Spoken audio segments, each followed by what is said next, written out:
Greetings and salutations, everyone, and welcome back to Tomes and Tales RPG. For the viewers and listeners, it's been maybe a fortnight or so. I'm not quite sure what the schedule is, but for us, it's been 2 months! It's been too long.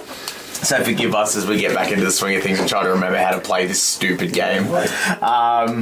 We left on an enormous cliffhanger last game with our party, the Undying League, or this rendition of the Undying League, confronting the Syndicate at their home base, an old barracks in the heart of Dasso in Volikranos.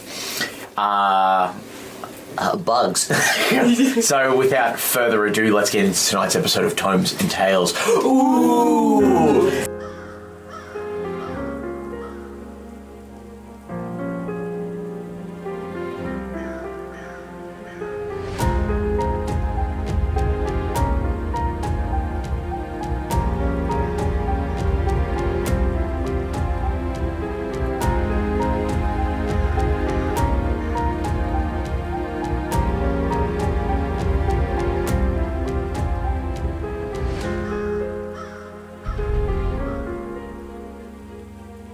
A story from Tomes and Tales. And welcome back.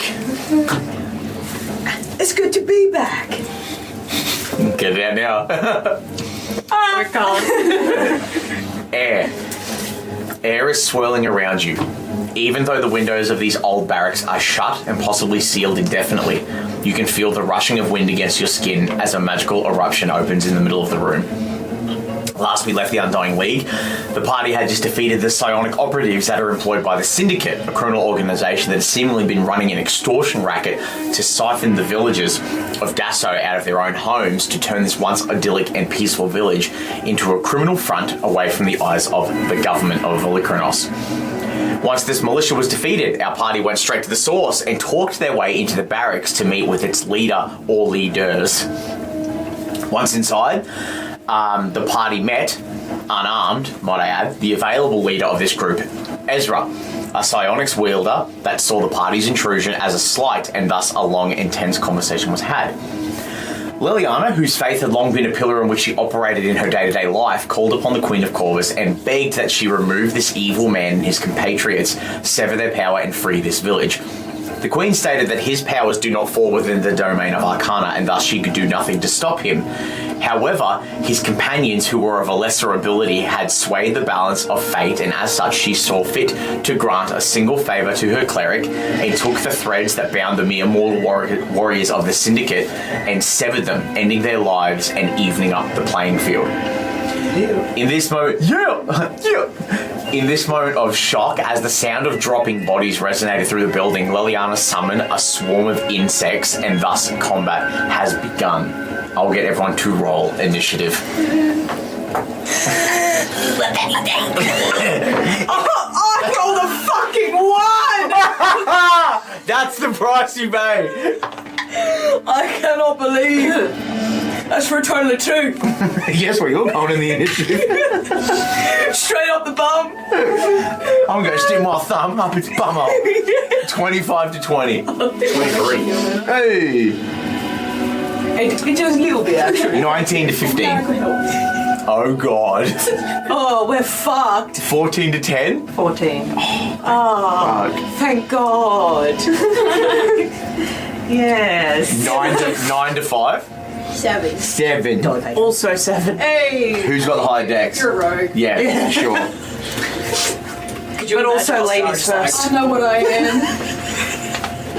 Actually, Alright, so 1, 2, 3. Actually, what is your dexterity? Yeah. Yes. Yeah, what is it? 20. Yes. Oh, fuck yeah. Sit for your 18. Yeah, plus And 5. there's the Jachu guys. Alrighty, so now I get to stand up again. You might want to check that. Yep. Yeah, forgot about that, didn't you? Okay, we're going to place everyone. The vague idea, if I recall, 2 months ago from our original setup of this, and I believe I described the room as something else, but fuck it, it's been 2 months. I'm changing them up. I can do what I This want. map is fucking sick. No one. Unfortunately, Lelianna did lose her hand, so I guess Art imitates those characters. I found the hand and all we moved house. campaigns. Everyone's going to be, I believe everyone was clumped together. No, Lelianna will technically be at front, I think, because you cast the spell. But everyone's still going to be within, like, literally a square of each other. I'm pretty sure Mac was told to go sit down. So Yeah, he was. we went to buy that stool, I think. That's right, because you tried to sit on that fucking big chair. Ostara, where would you be? Were you with Probably Mac? pretty close to the others. Yeah. Okay. And then we're going to put Finnegan. Finnegan. Wow. I don't know why I said Finnegan. So I didn't have a miniature to represent Ezra's the red tiefling, right?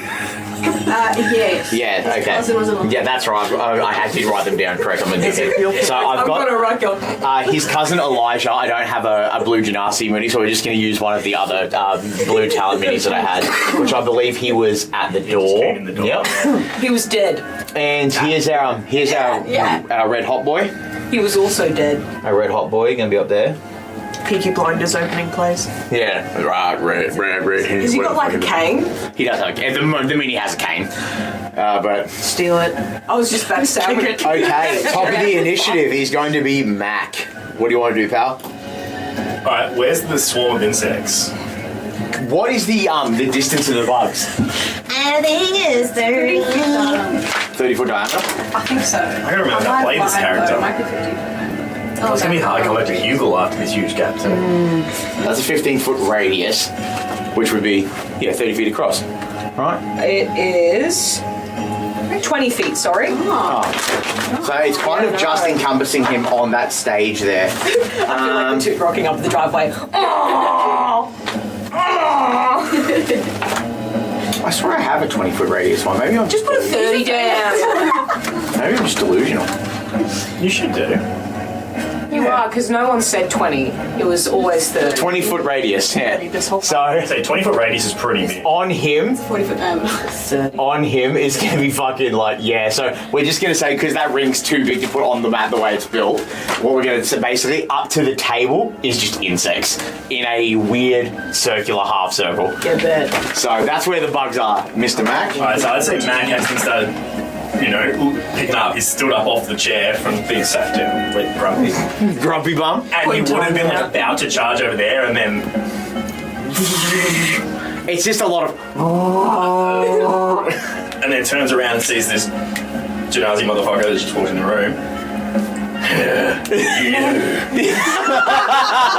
And 45, do I get 5, to 10, it? 15, 20, 25 feet, bro. Just a mountain of a man beating down on this blue twink. Loki. Bang, bang, bang, bang. I'm just gonna start swinging. You're gonna beat up this blue twink. So we've got 20 to hit, dirty 20. Oh yeah. And I've got.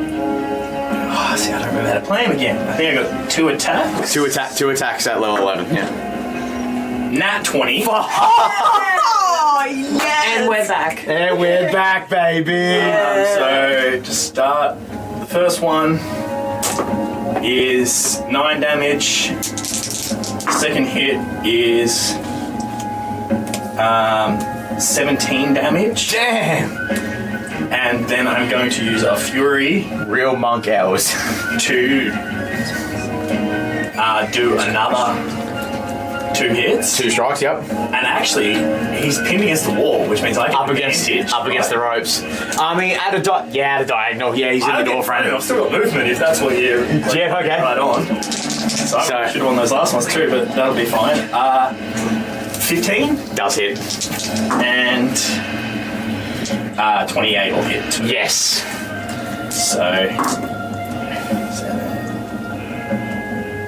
So we've got brain. 15 and 10, 25 points of damage. In the matter of like a 6-second jump from the stool to the door, you rush up, and as this so he's kind of like stuck between looking at the door and looking out, because there's this bodies lining the hallway, and as he turns around, it's just a fucking mountain on top of him. You just go boom, boom, boom, boom, and you fucking just feed him like proper pub style. And he's like, the problem is because he's stuck in the door frame, you like push his back against the door frame, and when you throw for the critical, you throw this big hook and you hit him up the rib cage. You just feel 3 ribs just crack. Beautiful. And he's just like, He hits the deck fucking hard. Anything else you want to do? I don't think so. Don't think so? Just get in there. By the way, in that one swing of attacks, you took him from full health to bloody in a single strike. Beautiful. So he's fucked up. Anything else? I'm just trying to figure out what I can do for bonus actions, but I don't think anything. So I'll just stick where I am. Okay. Next to the initiative, because I pre-rolled their initiatives, is Ezra, the tiefling. Now, here's the thing.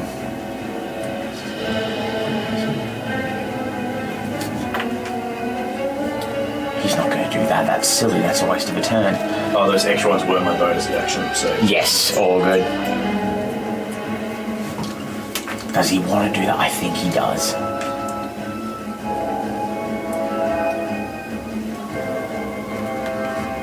Yeah. So you watch as, because like when he was lighting his cigarette, he'd click his fingers and he'd be able to summon flame. You watch as he kind of claps his hands together, and just of all the skin contacts, there's like this weird electro charge, and from inside his clothing and then going outwards, like leaving his like actual clothing unaffected, he encases himself in this giant shell of fire that irradiates out in a 10-foot radius. So basically within like four a square of him, and he kind of sees what's going on, realizes that his cousin's getting beaten down, and he just goes, not today. And he's going to go 5, 10, 15, 20. He's kind of going to get himself there to start getting into the mix, I think. Yep, that's what he's going to do. And I've got the text on this card is so small.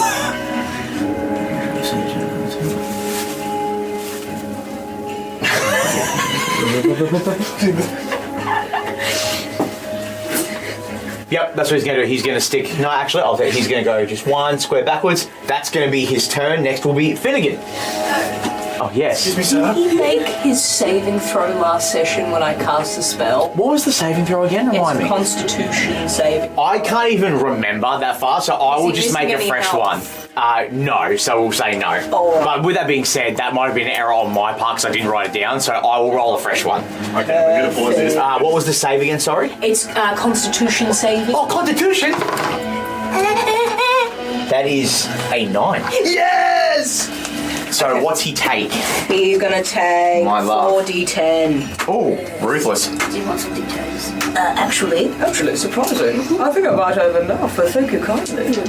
I'm normally so low on the stock market. Oh, you're not crying. Those ones aren't actually cold. So I shoot you extra wide while you're doing this. Pointy one, Yes, do your cool. thing. Oh, yes. Oh my god, there's more of them, they're multiplying. That is 21. No! No! I did right. Oh, I'm so sorry, I'm a failure. It's piercing damage. Piercing? Plus the 9 that we rolled when we dropped it on the floor. I'll allow it. What's the total? Then that brings up to 30. You're gonna need it.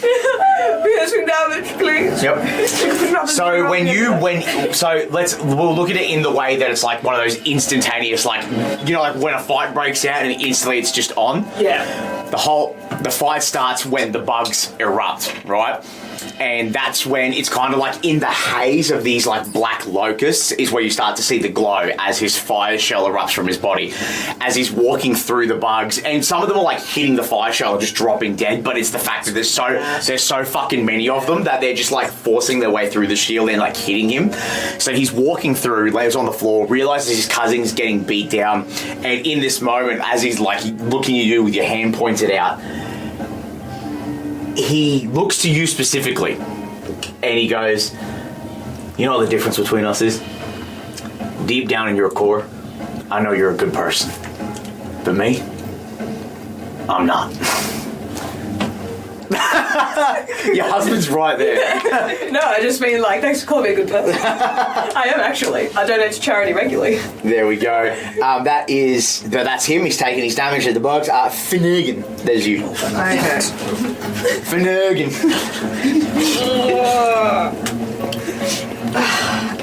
Come on, Bard. What you gonna do, Bard? Kill his ass, sweetie. Just Lelianna with 10 packs of cigarettes. Kill his ass. Just sitting down off mouth. That's all I need to. I've worked this spot for 45 years.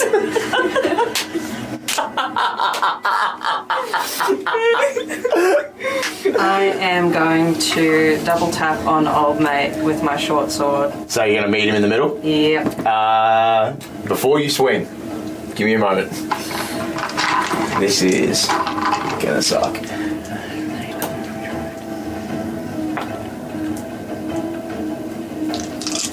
Before you swing, you whip out your spray gun and you extinguish him. You would make a what? You take For fuck's sake. 12 points of fire damage as you walk into the circumference of his heat shield. You're supposed to like a lynx body spray.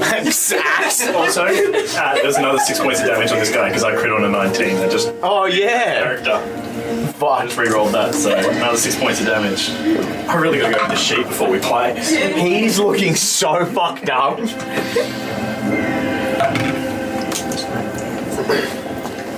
23 and 19 were the two that I Oh rolled. yeah. Yep. Perfect. 23-19! Amazing. Got 23-19! So that is...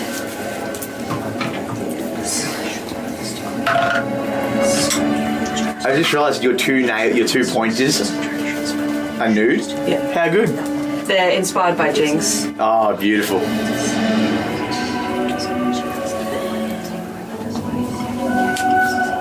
So that is 20 points of damage. Hot dog. So you just sprint up top speed, sword off your back, whoosh, Captain Nemo from League of Extraordinary Gentlemen style, and give him 2 gores across the chest. And as you like watch the split across his chest, like his vest kind of falls off and he draves, and he just goes, "That was a one-of-a-kind suit, you piece of shit." Clearly wasn't made of good fabric. Oh, God. And then I'm going to Cutting words. second win and just heal myself up. Yep. So that's amazing. I get another 12 back, so he didn't hurt me at all. Fuck! How good? Love that. How good? That's my husband. And that is your turn? That is my turn. Next is Elijah. Oh, that's the one. Yep. Mac. Yeah, motherfucker. I need you... Oh, wait, it's a cone, so he might get lucky. Hang on. Is that a 15-foot cone? Oh, I'm so sorry. Where? Oh, my God! There it is. He's smacking her. Naughty, naughty girl. Naughty girl. You naughty boys and girls. Oh, what am I rolling? Just making sure. Yeah, it's a 15-foot cone, so he is only going to get you. That is, I need you to make a intelligence saving throw. You can do That's it. not Mac. The dice are in your favour. That is 3 Shut. with a +0. He also had a reaction that I forgot to take because I was so fucking worried about you just beating him in one round. I don't like that he's taller. Doo-doo fucking rolls. That's very highly unfair. He's really tall. You take 13 points of psychic damage. Oh yeah, demon boys. He's taller than Finnegan. Can't have this. 14 points of I'll take him psychic down at the damage, knees. please. Mild headache from Mac. He doesn't think that much. What's going actually on, dude? Oh, God, I feel like you're just going to donkey punch this guy in the back of the head, but he's going to fucking try. 5, 10, 15, 20, 25, 30, yeah. I don't know, 14? Fuck, it hits. He's only got a 13. 11 points of damage. What's it look like as this guy tries to sprint past you and you give him one for the road? So I'd say he just like wipes a little blood from his nose and looks up as he's starting to move. And just sort of like does like a real like knuckle out pinpoint right into the neck and just You just see like him start to go blue, like cracked into his larynx. He just can't breathe. Jesus. And he takes a few more steps and just drops to the ground. Goes more blue. Yeah, more blue than blue. Blue. He goes Persian. Dead. He tries to run past you. So he started the round with 65 hit points. Damn! That's great. Down, then. He runs. Broken! He runs, and as he's running, you get that swift, like, jab to the throat, which crushes the windpipe, which he just chokes out and dies on this fucking Persian purple rug. And there's a moment where Ezra's eyes look past you, Finnegan, and he sees his cousin go down, and then all of a sudden his eyes just begin to glow with this bright white effervescent light. And Finnegan can do that too. You ain't special. damn. Max look at all this guy like. Especially Are they gonna have to blow off? Yeah. Happy death. Oh god. A zombie. You were there at the table like, oh no! Get them dogs out. He's yeah, now Max just like. his cousin doesn't know what to do as he watches him die, and then he, like, in this weird, like, marionette puppet comes up in reverse with the legs first, and then and like all his joints are all fucking limp and weird as like fungus begins to grow like out of any gap in his body that he can find. Kind of like those cordyceps mushrooms. Beautiful. That is going to be Vasco with Ostara on deck. Alright. I believe I can make my way downtown, walking fast, faces past, and I'm homebound. Where are you going? Where are you going to Behind old mate. go? So 5, 10, 15, 20, 25, yeah. Yep. And I'm gonna shank him in the back of the knees. Okay, go for it. Yep, I can do this. Okay. Yep. Oh, you need to take damage, hang on. Back away, squirrel! Be gone! Be gone, tough. Take something.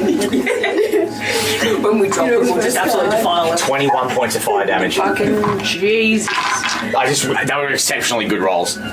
Oh wait, I rolled the wrong dice. Don't do that, I'm a fuckwit. He seems so confident when we drop him, defile him, and then we just TPK. And then he just starts 19. Okay, give me a second. Gotta fix Maybe it. one day the Undying League to finish. We'll come back. They'll come and clean us up. They'll put us in a couple of coffins. The Inquisitors are there for a reason. One of you gets turned to ash and this cunt pulls out an Adeptus Mechanicus dustpan. Just scoops you up.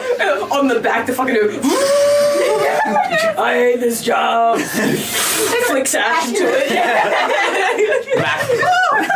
Next day, Oh, I'm sorry. I didn't know if it was going to freak the fuck out. Obviously, it's fucking not. I'm a dickhead. Got a true res, it would be fine. I think I need to buy a good rug for in here. Get it from us. Yeah, get a ruggable rug. They're washable. Snacks. Sponsor us. When someone finally does, we're going to give you so much love. Yeah. Does 29 hit? What was that, you fucking stooge? Alright, let me quickly do some mental gymnastics here to remember how many goddamn dice I need to roll. all of those when you find Yeah, someone in real life. yep. You ship them. You're Yep, like, let's throw some divine smite onto there. Oh, yes. Let's do some sneak attack damage. The fuck's my sneak attack damage? It should be 46 based on the level we are. 6. No, 5d6. Do you get another one? Roll. Wait, oh, we're so high. I thought we were still level 9. 5 of those. One for the thing. High above me, she's so lovely. Dex is still 3d6 for the sneak attack or 4. Oh, we level 8 stats now. I think it's kind of 4 when we get to level 9. It should be 4 by now. No, we're level 9. It should be 4. 44. Oh yeah, that's right. Not bad. I'm just looking at like magic items and stuff as well. I forgot all about that we got last I'm session. actually. Oh! Wait. How many are we supposed to have? 2. Well, I have this- 1. We've got. We started with one the first I don't think I time, was a part of the group chat when that was discussed. and then last game with the new game, Cody said we could get one more magic item. I wasn't in the group chat then. But I believe I did tell you. You Yeah. it was. We talked about this before we played the first session that you mustn't have added anything. No, I didn't. That's okay. Oh yeah, that's right. Anything else, Vasco? It's something you can say you found it in this room. If I die, I'll just come back again. Exactly. Going That's an to item for you to have chosen. serious? I'm not at liberty to say out loud. Bullshit! Just wait till I'm I'm just gonna fucking look. I can just look. Like D&D Beyond Get tell the me. fuck out of there! I have rights! My lawyer! In this house, you don't. My lawyer! She's on the phone. I'm not gonna do anything. I'm just gonna chill. I'm gonna sit here and cook. Where is it? I don't have my lawyer's number, but when I do, you're fucked! You're fucked. I can't remember what campaign they're in, so it doesn't matter. Yeah, good. I'll find it. Okay. That is going to be Ostara with Lelianna on deck. Okay. First and foremost, we're casting Wither and Bloom because he's there and other people are close by. So that's a con save, please. Yeah. Oh god. What one do I want? Con save. Fail. That is going to be a 15. Fail! Okay. Oh, I love these dice. So cute. They're bone dice. 11, 13 points of damage to him. And Vasco, you're nice and close. Let me just reread because I didn't read it properly the first time.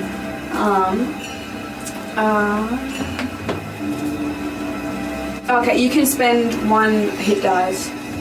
Yeah. And you get that plus 4, I think it is. Yes. Whatever you roll, plus 4. I can't remember what my hit dice are. You should be able to do 8, I think. It will be at the top if you go into here. Pardon me. No, never You are mind. pardoned. All your crimes. It does all depend on what your It's a class class, is. yeah. I'm pretty sure What do it's a you D8. roll for health for your class? That's a fantastic question. I believe rogues are D8. Because And it's paladins are D6. no. Rogues are Those are D20. D20. Rogues are D6. Paladins are D8. No, wait, I'm cleric. Cleric's a D20.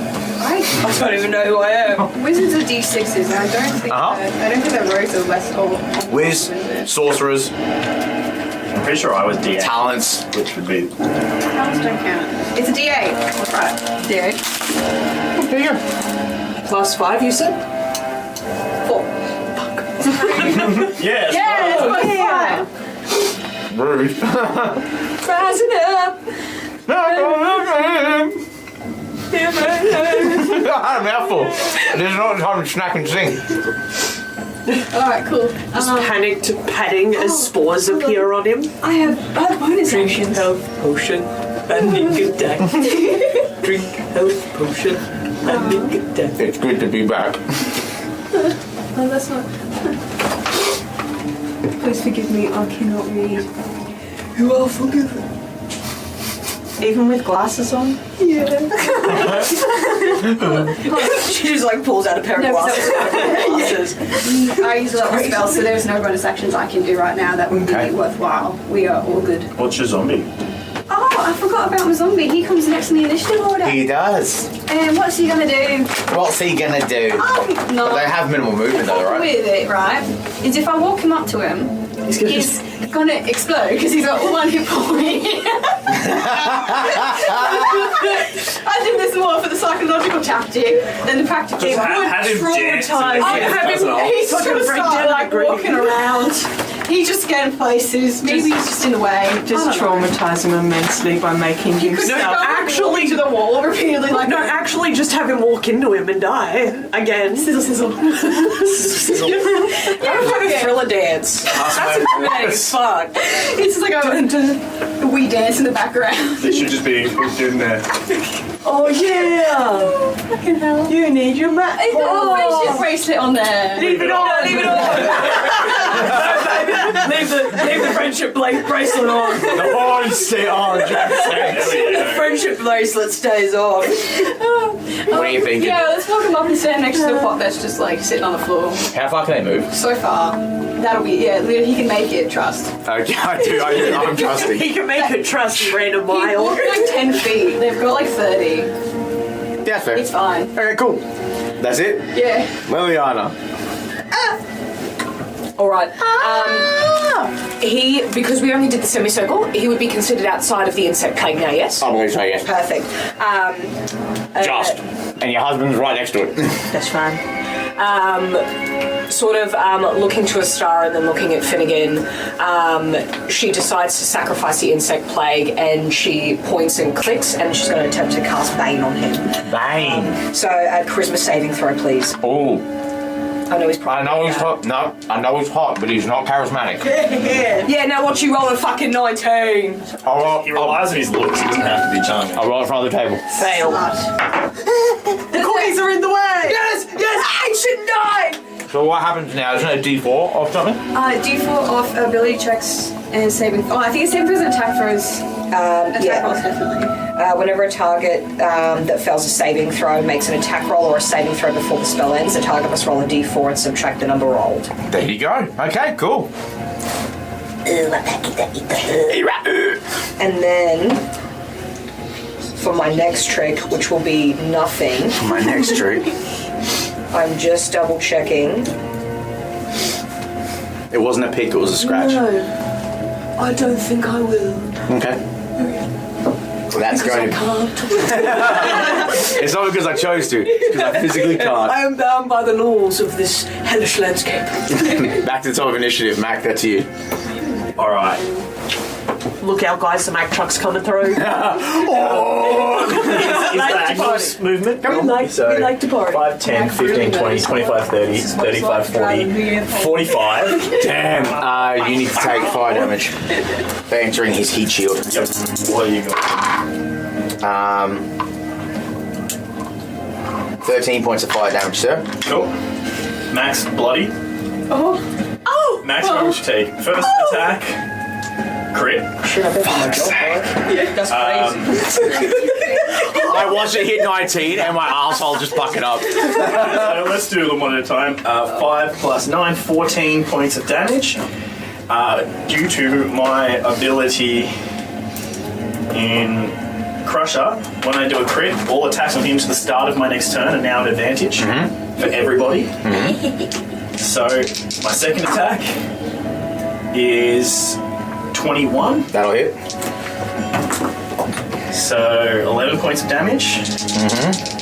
He's bloodied. I'm using my bonus to do another 2. 24 is going to hit. Yep. And 24 again is going to hit. So 11 and 14 damage. So Alright. 25. He's looking fucked up. And I am going to, once a turn, I can push someone back 5 feet. Yep. So I'll just knock him straight back a little bit there. Yep. Straight back. Boom! And I'm going to spend a die to attempt to immobilizing strike on that last hit. So DC 17 con save at minus D4, right? Yeah. Yes.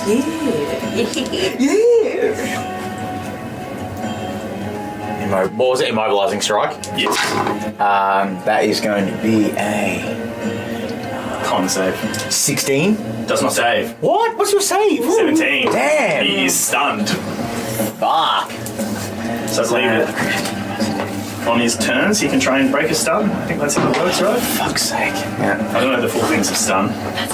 Stunned is different depending on what class and what spell. So I can't remember what I've written for the skirmisher on that one because I know the monk it's till the beginning of the end of their next turn, which I personally fucking despise. So I think I may have changed it. You can decide. Spaghetti noodle. Most of my other things are until the start of my next turn. Yeah. That sounds right. So I think that would make sense around. But then do people have the ability to try and shake a stun? Some of them do, some of them don't. Either way, he's stunned now and everyone has advantage on him for the next round. Alright. Do you have access to the document on you at this point in time? I'll hunt it. I think. Wait, I've literally got Google Docs in front of me. I can fucking pull it up. Because I want to make sure that it's at the end or the beginning, so I don't cheat.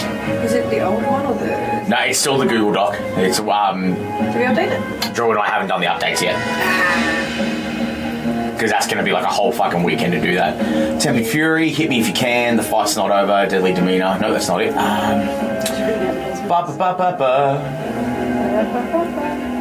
I'm loving it. What is it? I've got Immobilizing Strike is what it's called on my notes. Maybe it's a bruiser thing. Did you make it up? Like, without any kind of... Or it might even be from a feed. What feeds do you have? I couldn't tell you anymore. It's not in my fucking... Yeah, I was going to say, I'm looking at it, it's not here. But I swear I wrote something like that. How about we make a call, we'll write it down, and we'll run with that for the rest of the game, and we can rewrite it. The thing is, I want to know where it is, so I can fucking figure out if I'm getting fucked or if I get to do the fucking. That's what I want to know. Can someone do me a favour and go on D&D Beyond and look up Immobilizing Strike, please, in case it is a D&D Beyond thing and not my thing, because I cannot fucking find it. I was a bruiser, right? You are a bruiser. Yep. You've got no internet. Follow through, guard up, fancy footwork, beat down, constant cardio, redirection, people of how pain, this save works, DC. Yep.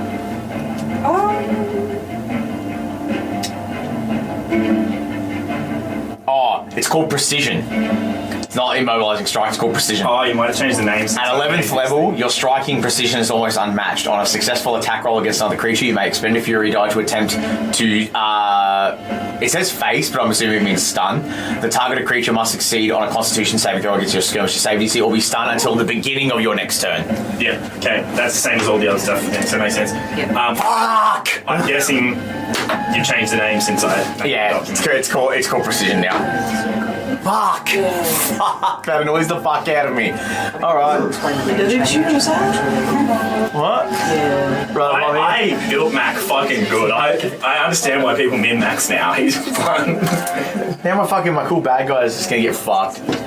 God damn it. Okay, that's gonna be, well, it's his turn now. And he can't. Is it though? Incapacitated. You need to start holding skip cards whenever you play Mac. She just keeps me in a card. An incapacitated creature cannot take actions or reactions.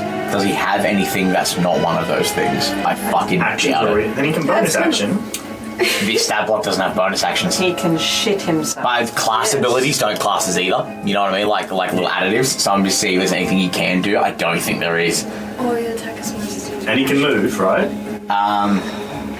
Actions or bonus actions. Actions or reactions. If you're immobile, though. If you you wouldn't... Stunned creature is incapacitated, can't move, can only speak falteringly, automatically fails strength and dex saving throws and rolls against it have advantage. And incapacitated means you can't take actions or reactions. Yeah, I've got that. There's literally nothing he can do. This guy's just about to get absolutely fucking just fucked. Okay. Just put like a third number The funny next thing to is, HP. whatever the D4 was, no matter what, even if it was only a 1, is the reason it passed. Yeah. Because 17 he would have passed. It was a 16. So Well, fun fact, I didn't even roll the D4 yet. Oh, okay. Bane is a pleasant spell. Then you got extra fucked. Yep, so that's going to be Finnegan. Yay! Double tap. With Once advantage? again. With advantage, yeah. So, do you want me to read you the number? I mean, sure. 28. Yeah, that'll do. Just see if you crit. And then that's 23. They're both going to hit. Yeah. I'm not even going to bother rolling again for advantage because I don't think I'll get any higher than that. crit. But Yeah, you can crit. No. So that's fine. That's fine. Okay, so. I love these cards so much. I can't wait to use them more often. For my space pilot. So that's 20 damage. 20 damage. 20 damage. He's looking fucked up. Bonus action. I have none of that, really.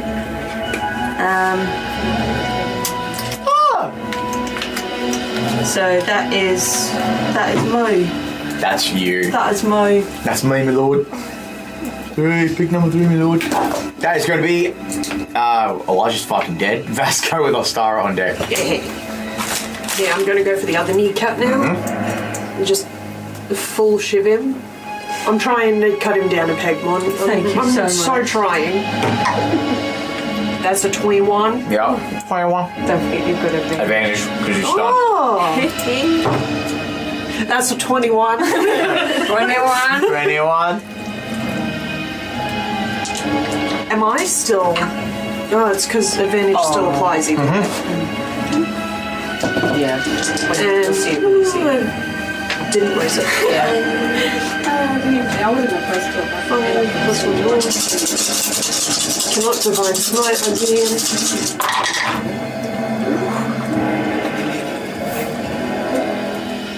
Oh my god. I'm terrified now. It's funny because when 32. I read it as we are back. Of knee peeling kneecap energy. What's it look like as you cut down this fucking I dude? pop off his kneecap from the back. What the fuck? Like, That fucking photo. You wedge the sword into his leg and you feel the pop of cartilage and just and hit the sword butt and the fucking comes off. My socks and sandals are rubbing together under the table. I mean, my very bougie Dominicas. That was on my My very bougie boots. He drops dead. This is Bring him back on and take out the other kneecap. the. He's fucking dead already? Damn. He had 150 hit Point his points. kneecap after he's dead, just get him in. He had 150 hit points. Like an I upped it oyster. because I realized you guys were just cakewalking it, and then I still got fucking whomped because there was no way he was going to survive after getting You need to stunned. give him like legendary actions and shit, I think. I try to be honest. The outbreak in which this fight happened was very, very fast. You know, the bugs erupting, everyone acted quickly. It's the sheer speed and ferocity in which you guys act that brought this fight to a close. Now let me get to where I need to be. Bum, bum, bum, bum, bum. Oh, dang it. Oh, dang it. Alright, so the battle's over. It is. Mac walks up and sits on his chair. For fuck's sakes. So after a couple of seconds, silence befalls the barracks, and Ezra lays dead in the heart of the building that he once controlled. What do you want to do? Loot. Loot and pillage. I'm going to pick up his cane, walk over, put the zombie down. And then, yeah, start going through doors and shit. Yep. I would like those who are looting, roll a d20 for me.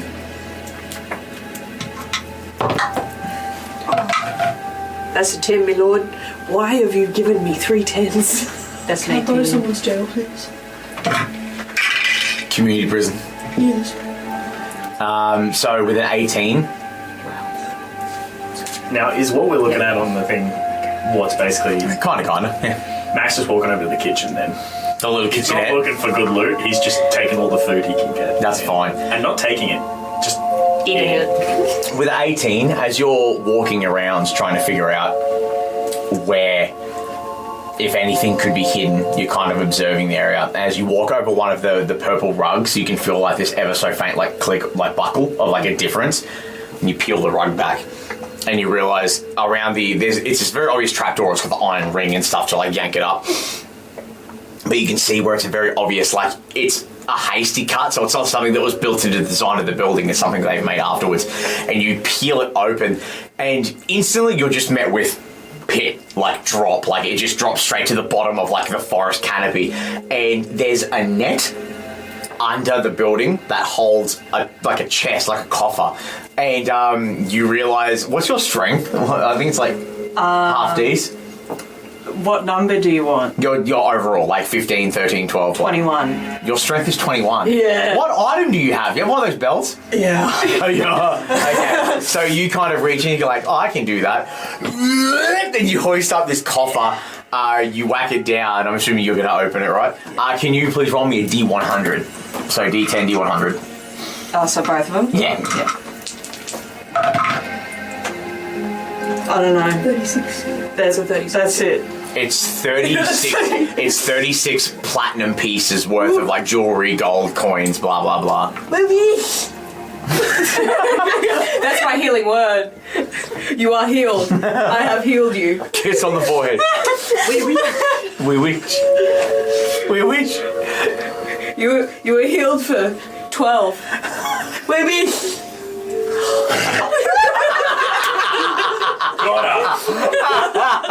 Note the time. Now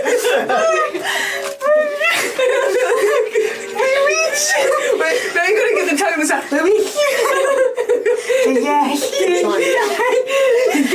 year. About 45 minutes.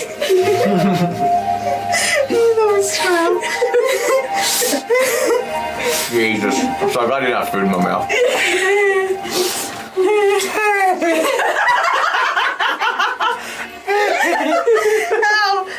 You're actually crying, Skye. I just imagine Lelianna standing there like all sold, and then she sees the chest and she's like, "Where me?" And then there's like this healing magic leaves her mouth. Like she can't control it. She's so excited to be rich, she heals her husband. Forgetting all these platinum pieces.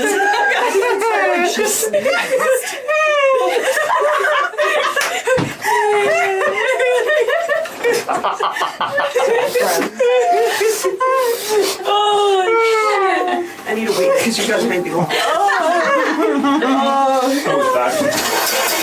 Wow. I would like to say that snort was Finnegan, not Monica. Oh shit. So you get a lot of money. Definitely be pocketing that and then looking at what's there. If there's a blue one with gold on it, it's a nice necklace. Oh yeah, And easy. you would just pass it to Lelianna.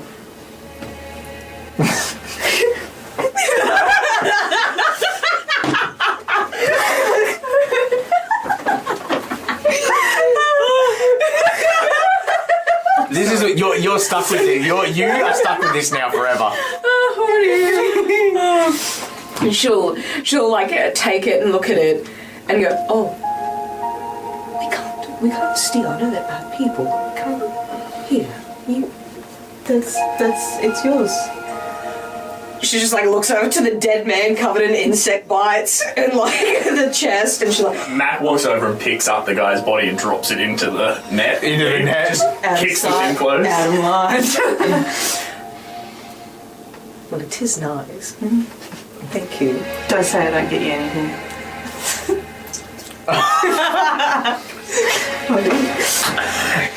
Who else is doing what? Can I go for a little wander? I want to walk out the room and just look in the hallway and have a bit of a gander. And if I don't see anyone, just go for a bit of a like stroll down the hallway. You open the hallway door. Yes. Just so slowly. And it's about 35 feet of about 11 corpses. And that's just what you can see. And there's no... The thing that I think would probably that would probably shock you the most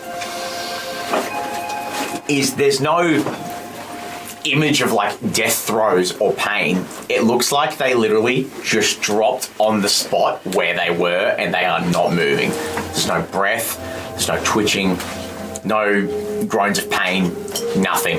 The only thing you can really hear besides your own breathing is the groaning of the tree in which this barracks is built upon and as the part of this like treetop village.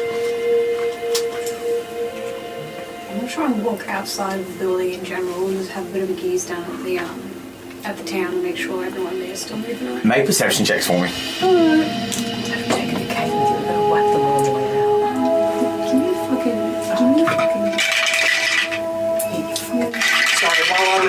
while Vasco was weeing down the chute where the net was,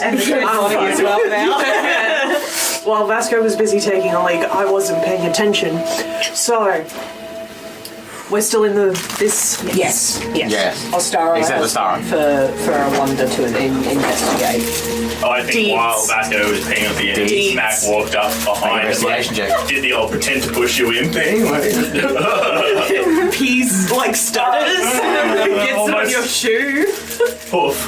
I'll use my inspiration. Thing. Okay, use your inspiration. Oh yeah. Oh, that's right. Oh, they were Halfling lucky.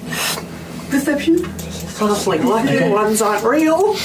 24. Ones aren't real. I'm going to put that It's unreal. That's an 8. Nah. If they've got them, they're not here. Finnegan. Hang on, sorry. Finnegan. Finnegan. What about the rest of the deed things here? For all the houses for the peoples? I got pee in my boot because of this idiot, so can He's we also find started it? kicking his leg out. We'll roll back around to that. Yeah. When you step out and you kind of open your mind up in the still silence of this canopy village, this canopy town, you listen out and you can start, when you really focus in at this distance, because the barracks is a little bit ways out, you can start hearing like shouts and concerns and stuff, and people whisper like, he's dead, they're fucking dropping on, because obviously these people were spread all throughout the village. So these, like, you know, these criminals on their way into town as well. Remember, like there's just this pile of dead bodies Yeah, we on don't the know roads. about them. Yeah, but there's they're basically anyone that didn't share the same abilities of a few particular bunch of these people, which you've now grown aware have dropped dead.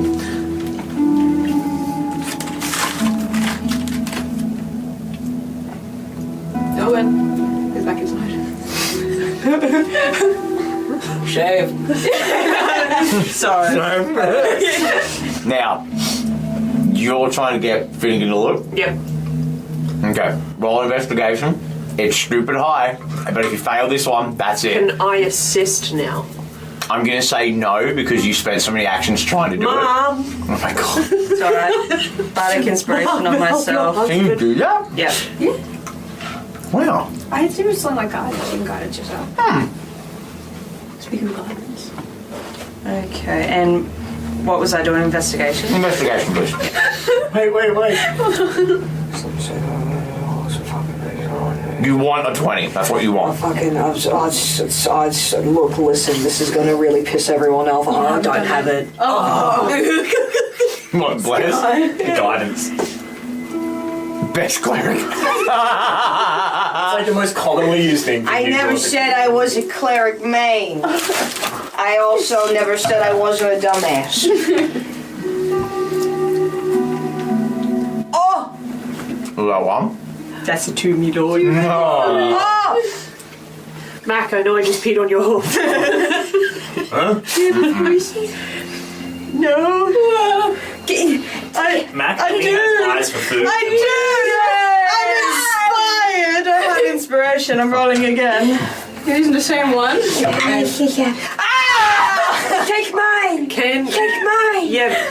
Can we please take a moment to remember that Finnegan's dice were accidentally left at home? So I would like to argue the point that a different D20 gets to be used, and that one gets to be put in jail. Yeah, you go to the others. Spend the inspiration, you get one more, you may use someone else's D20. No more bargaining. can have I'm done with it. Thank you, Sire. Take your pick of your deck. How many times must you fail?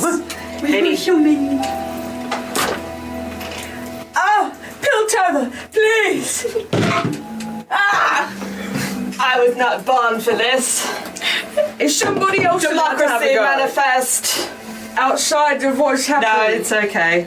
The government always pulls through. They never do, actually. I'll tell you what, It's in fine. lieu of this, whoever wants to can make inside checks, or someone can give someone advantage. Investigation, was it, sorry? Insight. Insight. Or were you also looking for the deeds? Yeah, I was trying to. That's what I'm trying to. If it's a no, that's okay. One more. One more. Can I offer inspiration at all? I do have a pretty good chance for insight. Yeah. Is it insight or investigation? If you're looking for the deeds, Yes. you roll investigation. We'll do one more investigation, and then afterwards I'll roll the insights. All right. Because I know everyone just wants to win. Please don't fuck You on need a me. 20. Please don't fuck on me. No, first, we can do it. Oh, fuck it. What's your mod? What's your Oh, my mod? mod's +4. It's 21. Hey! 21! I thought you meant 20 is like, I need to get a 20 on the dice, and I was all like, No, 20 in general.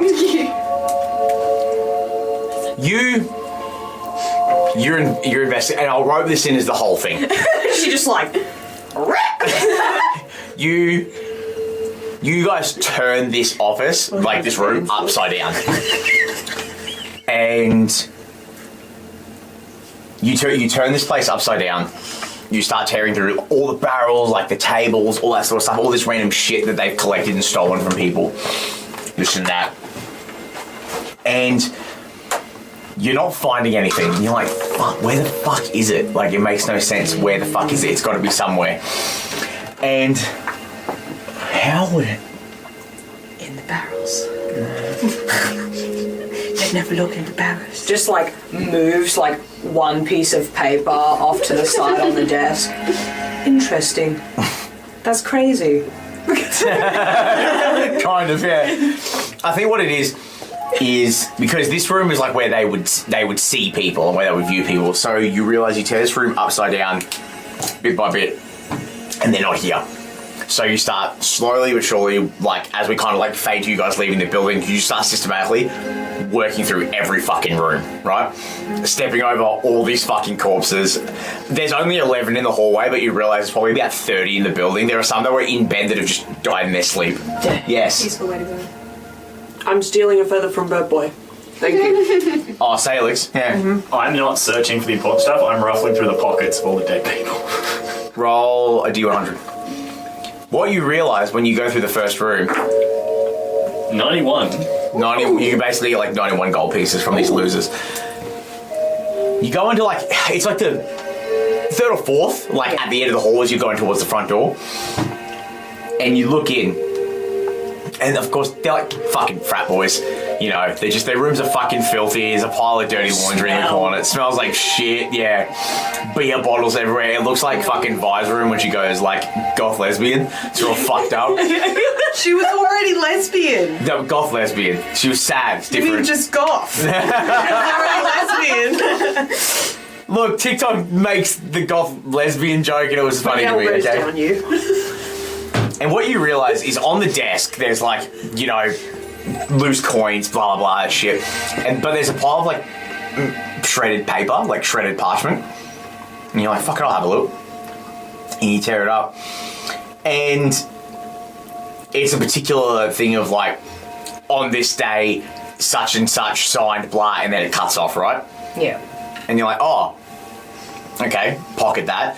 You go to the next room and you find another piece of paper or a couple of pieces of paper that have other semblances of like that same kind of legal jargon. As I'm going through, it is a cantrip, so I can just flog it. Can I cast mending on all these pieces of paper? Yeah. So what you find is as you find them and you cast mending, sometimes they won't link because they're not the originating pieces. Yeah. But as you slowly collect more, the pages start coming together. And you realise what they've done is every copy of the deal, I think by the time you get to the end of the hallway and you've mended them all together, there's about 7 or 8 Yeah, right. full deeds. They were tearing them up, and each member of the syndicate that occupied this building had separate pieces of different deeds as to make sure that they couldn't be traced to one singular place. That means anyone, any government official or a cop, some, you know, a mercenary would have to work their way through like 35 fucking dudes to get the documents back. But because you cheated and you committed mass magical genocide. Mass magical genocide. I wouldn't call it cheating. I would call it the hand of the Lord. Divine intervention, if you will. Max is That's divine infiltration. That's not infiltration. That's like Divine infiltration espionage. you kicked the door open, you sprayed an M60. Fucking whoever was there, man, woman, child, orphan, no one gives a fuck, and then left. Like, but if the gods gave you that just starts bringing up any pieces of paper he finds, like trash, because he doesn't really know what you're She's doing. like, dear diary. There's some I like think I'm in love with him. crudely drawn porn from one of these guys. there's a poster. There's a poster in what? There's like a parchment poster painting in one of the rooms of like one of like the other cohorts. That's just like a very abstract take of what Salix looked like if he was in the nude. That red and black Immisare. Like No, there's not. Yeah, there is. Canon. It's in my bag now. There was. Well, it's like 3 different versions of like little question marks next to it. They're trying to imagine it. Which way is it going to go? Yeah, You see in the corner. You see in the corner V 1.5. But you exit the barracks.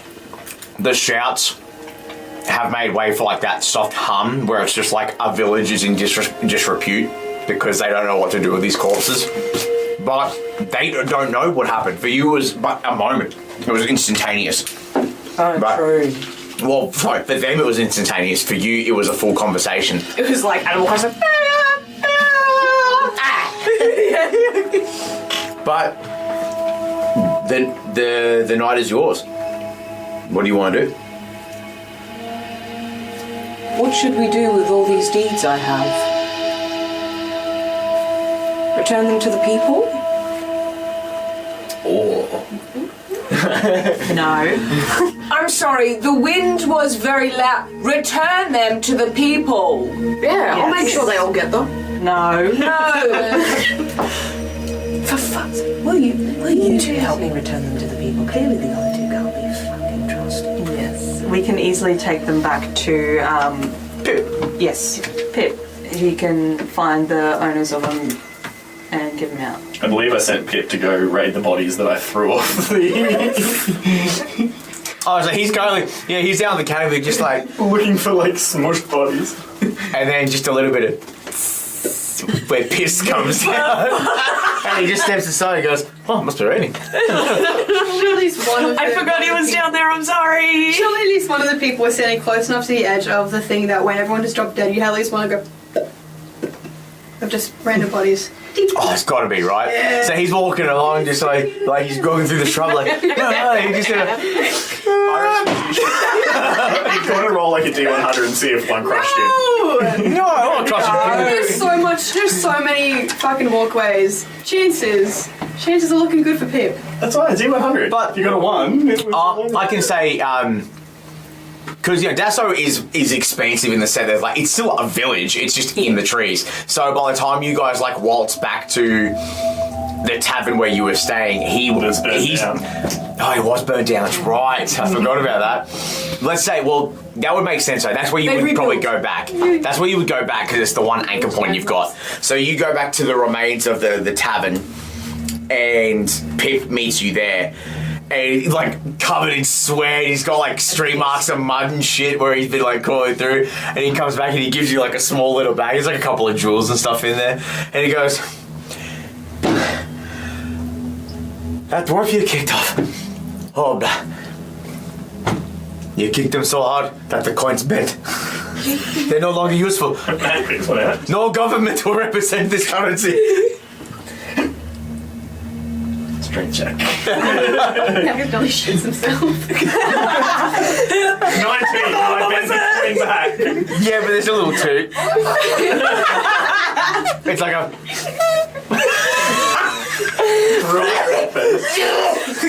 I'm an ass height, that's me. And we're bad. As you say that, Max smirks and lets one fucking No, they're protein bars too. He's like, Vasco's upwind.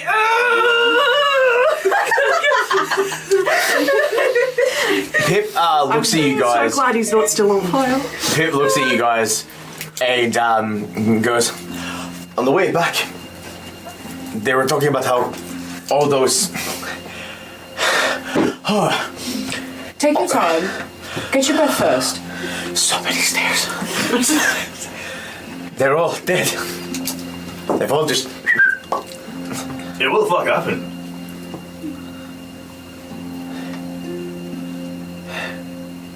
Oh, it worked for us.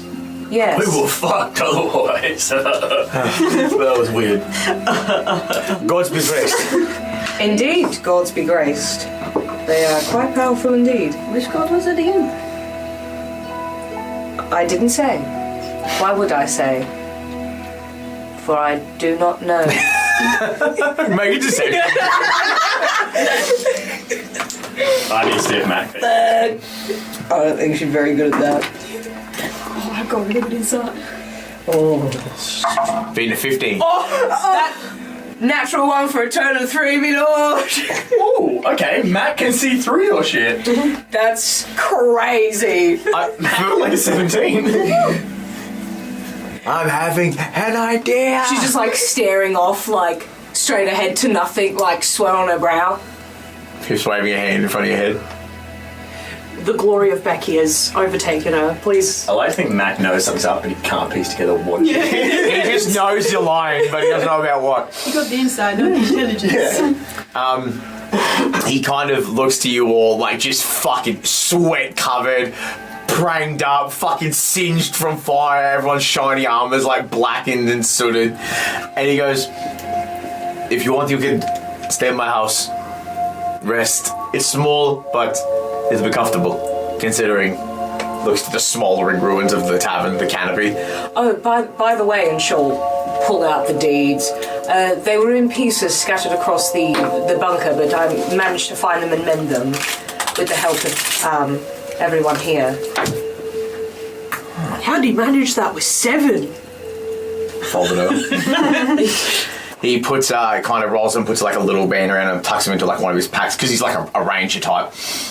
He goes, I'll get them to them in the morning, I think, when everything calms down to a little bit, because as far as I'm aware right now, there's currently like 12 bodies that just out of nowhere. Right. People are going to be a bit busy. There's a few more in the clubhouse thing. Oh. Do we know how many in total yet?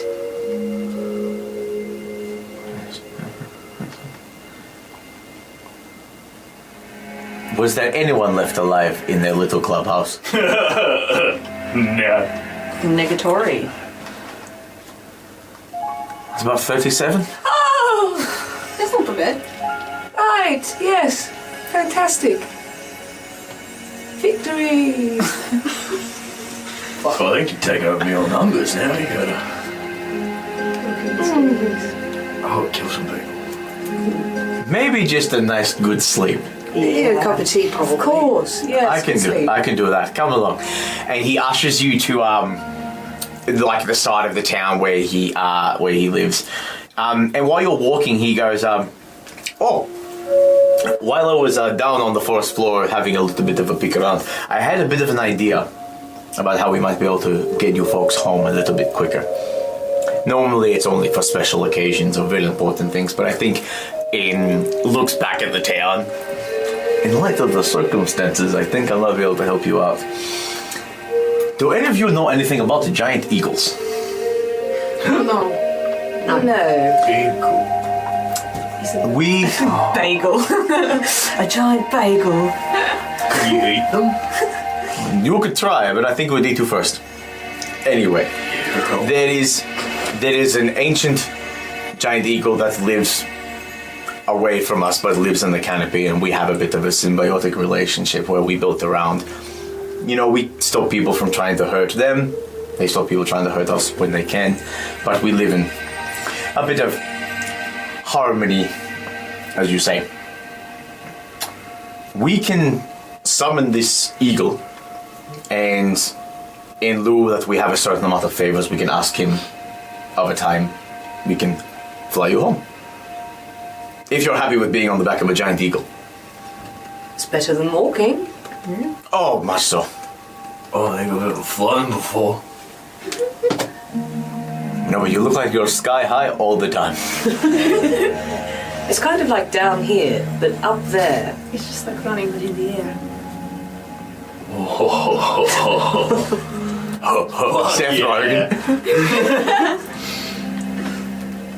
I really sometimes wonder where the Undying League found him, darling. Probably 6 foot under. He's over there trying to bend another coin. Oh, well, that's all of us. It's just a very interesting character. From under the skirt. Anyway, something to consider. And you should know this too.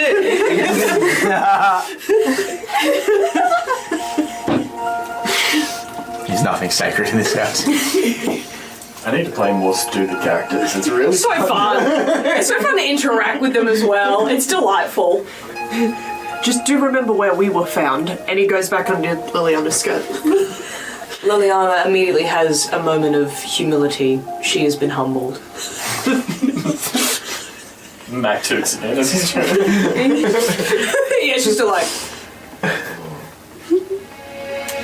But in time, you find yourself at Pip's home.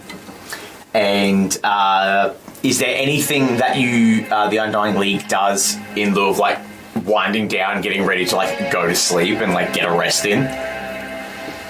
You guys are all just sleeping in the living room. I think Mac will kind of awkwardly separate Pip.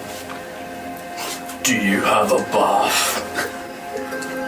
I've got a bath. Fuck yeah, he gives him like the bag of jewels that he got from down the bottom, doesn't even care about looking to figure out they are. He's like, I'm having a bath. Yeah. Straight in, bathroom door shut, just hear the of like the fire heater thing. Mac in the distance. Absolutely, that can happen. Anyone else? I have now added the stolen feather from the corpse to the arrangement of feathers in his little talisman of the Raven Queen. Becky. Yeah. A nice little red one to spice up all the black blue, you know? Okay. I believe in Becky. Should we give it a blue? Yeah. At some stage of the evening, Ostara's called to Lelianna. Do you want to talk about what happened? What? About the fight? Look, I'm crazy and not stupid. Very... yeah, what did you want to talk about in regards to it? Everyone dropping dead? That was crazy.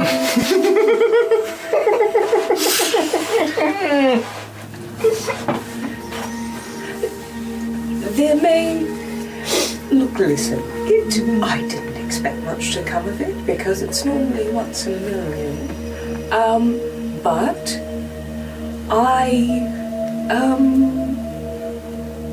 reached out to the Great Queen, as all of her loyal followers do, except this time she spoke back. And I just really wanted to get rid of the gentleman who was causing all the fuss. Unfortunately, he was a bit out of her reach, so she gave me a consolation prize of simply killing everyone else.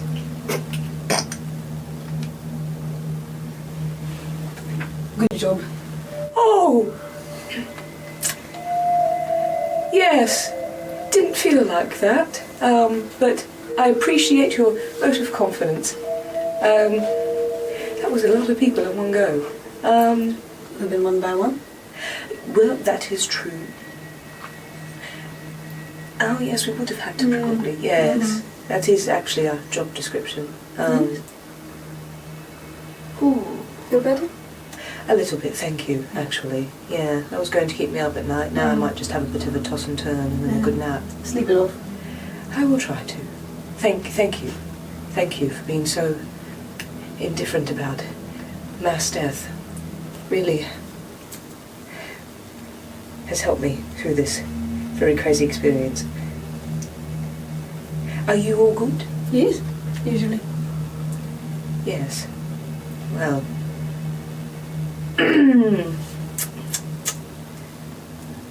Good fight. Good. Many dead deeds returned. right. I have a gift to give to someone. I will let you rest. But thank you. Well, I hope you do as well. And Ostara's gonna go for a little walk around the town. Walk around the town.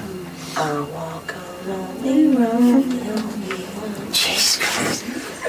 you just hear off in the distance as Ostara's walking. Thriller starts playing, and suddenly there's a dance mob. It's the voiceover at the start of Thriller. Oh, Vincent Price. Yeah, oh, yeah. I love Vincent Price. Is anyone else? Well, because we'll get back to you in a moment. Max having a bath. You've done your clouds. You're just stripped your armor off and just. Oh. Yeah, it's just a montage of just taking off all the armor and then piling it in a corner. And then just. Yeah. On a fucking blow-up mattress. I cast Gust mattress. Fucking hell. So everyone. Sorry, I guess it's kind of because you're technically an elf, so you only need 4 hours, so you can do the walk and then come back and still be home in time for breakfast. So everyone in Pip's house, Pip walks out and he's kind of just got like a sleeve shirt on, he's like brushing his tooth, he goes, "You all good?" With a That's thumbs right up. when Mac walks out, bare ass nude, but dripping, his fur just shakes like a dough. Tremendously average junk. And I'm just sort of he just curls up by the fire nude and falls asleep. He walks up, I think he looks at everyone and he goes up to Lelianna, and Pip does. He goes, "So did you was he found in the wild and then adopted into society? Or has he just devolved?" I don't know why you're asking me. I'm assuming based on habits that we are witnessing at this current moment that perhaps there was a brief period of time, by the Queen, spent in a place that doesn't meet societal norms. Or maybe just free-spirited. We do not judge what walk of clip-clop of life people go down. Oh, he just keeps rolling over. That's insane. He's getting to some weird impressive things. It's like in the dog position where you're on your back and you're fucking They're kicking too. Hooves out and all. In his dreams, he's frolicking in the field of daisies. Oh, yes, one of those moments where just a full spasm like he's running.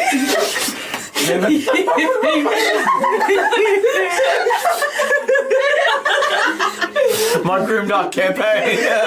Oh, that's gone. And now we're talking about average dick size.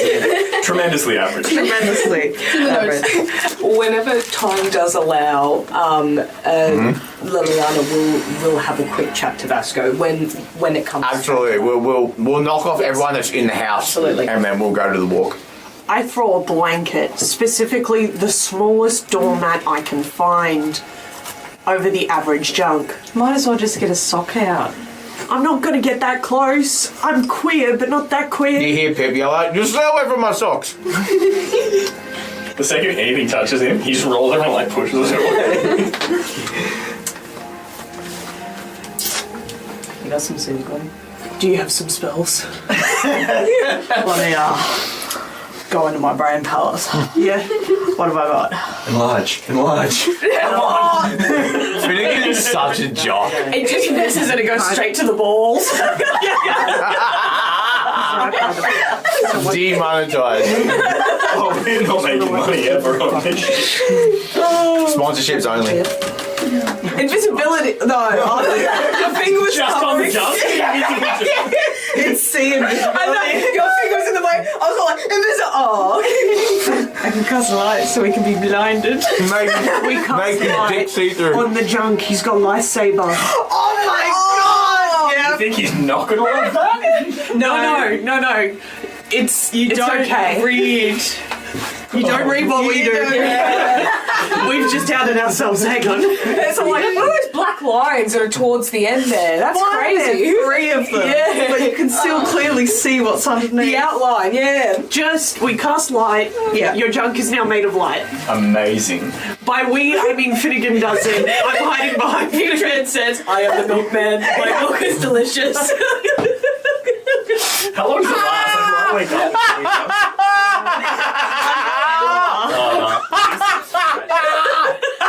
It's a cantrip too, so I can just keep going.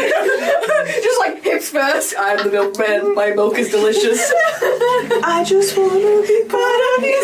Changes colours as it's going. Alright, we're wrapping this up. Now. Are you sure you don't want to spend the rest of this episode? No. the fans. Love it. I go with me in the comments. Oh, now we have to fucking draw it. Shot not. That's some Skye. What's this? You don't have to draw it. Yeah, but One of you guys can do animations and do like little animating of it changing the colours. I can do that. Like a rave. Like a rave. and then we post it on TikTok with I just wanna be part of the ceremony. But it's like Vasco looking up, massive eyeballs. Side in a place, Max like doing the thing where it flops from side to side. Yeah, you know what I'm talking about. Yep. Anyway. While the rave is occurring beside him, he is using the light of the willy and the fire to polish the blood and remains of kneecap from his short sword. Yep. I feel like that dude off Hot Wings where he eats his on the wall. Oh, Idris Elba. How good. You can absolutely do that. Beautiful. Anything else? What are you doing in the light of the willy? That's what Polishing In the light his short sword. the light of the willy. By the light of the willy. I need a slightly wider lens on you for that. You saying I'm fat? Anyway, yeah. I do have a huge brain. Is that everyone? Polishing up your fucking sword in the light of the willy. Because Lelianna's not coming out to that. That's all. He was going to take care of that. Because it's his short sword. He's getting the kneecap off it. Come on. So, once that's done, it's essentially just bedtime. Alright. So you're going to have to face the Fluoro Willy at some point. No, What I like to think is that Ostara's going to come back missing and having all this happen, and there's just going to be Mac rolling around with this light up willy floating around like light up the room. Jesus It's Christ. like a light up sling. Nothing of it. Yep, checks out. Carry on, soldier. I feel sorry for anyone that had to hear that burp. Can we talk outside of I feel inappropriate having the conversation I need to have with you whilst there's a podium of gracious light present. It never stops us having a conversation when Finnegan's around. That's bloody different. Did you just mute? That was Finnegan.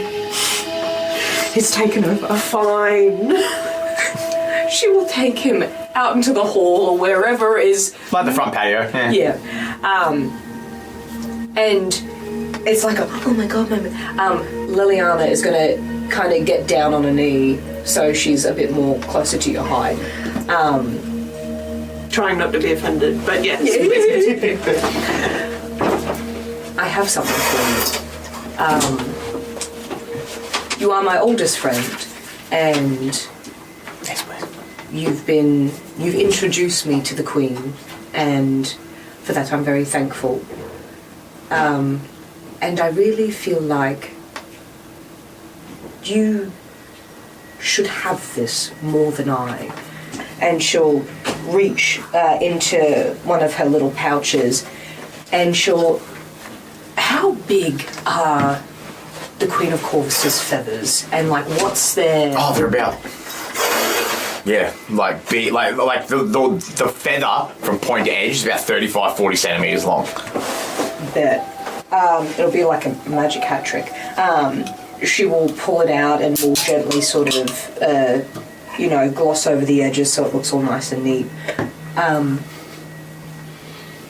She knows of you. She's aware of your devotion, I'm sure, as you are aware. I just know that what I am able to do in terms of communication with her is a bit beyond the scope of your skills, but you're, if not more, devoted. I was lucky enough to see her, commune with her, and even if you go your whole life never being able to have that level of exposure, you should at least have that. And there's just this moment where the silly bastard just isn't present. It is purely a case of... It starts as, are you fucking yanking my chain? But then it's like a, no, this is too genuine. If Lelianna was yanking my chain, Finnegan wouldn't have stayed in bed. He'd be ready to throw me off the edge next. Are you sure? Of course. I have my own small token from her, and this is yours. I feel like as soon as it came into my possession, I think it was intended for you. There's just a few moments of like that, holy fuck, what do I say? I've just been given this fucking monstrous feather by his standards. Oh yeah, it'd be fucking huge thing. Yeah. And then he literally jumps like an excited teenager, like, you know that really overexcited, like, yeah. That's transcended words by this point, but he's doing everything in his power not to rumple it. Yeah. And there's just a overexcited, excessive reaction that I can't even describe properly because I know it's only really physically possible to do in the moment. But then he turns to you just before he runs off inside with it and goes, thank you very much. Yeah. Oh, wait. In case you crinkle that one. And she pulls out another 2.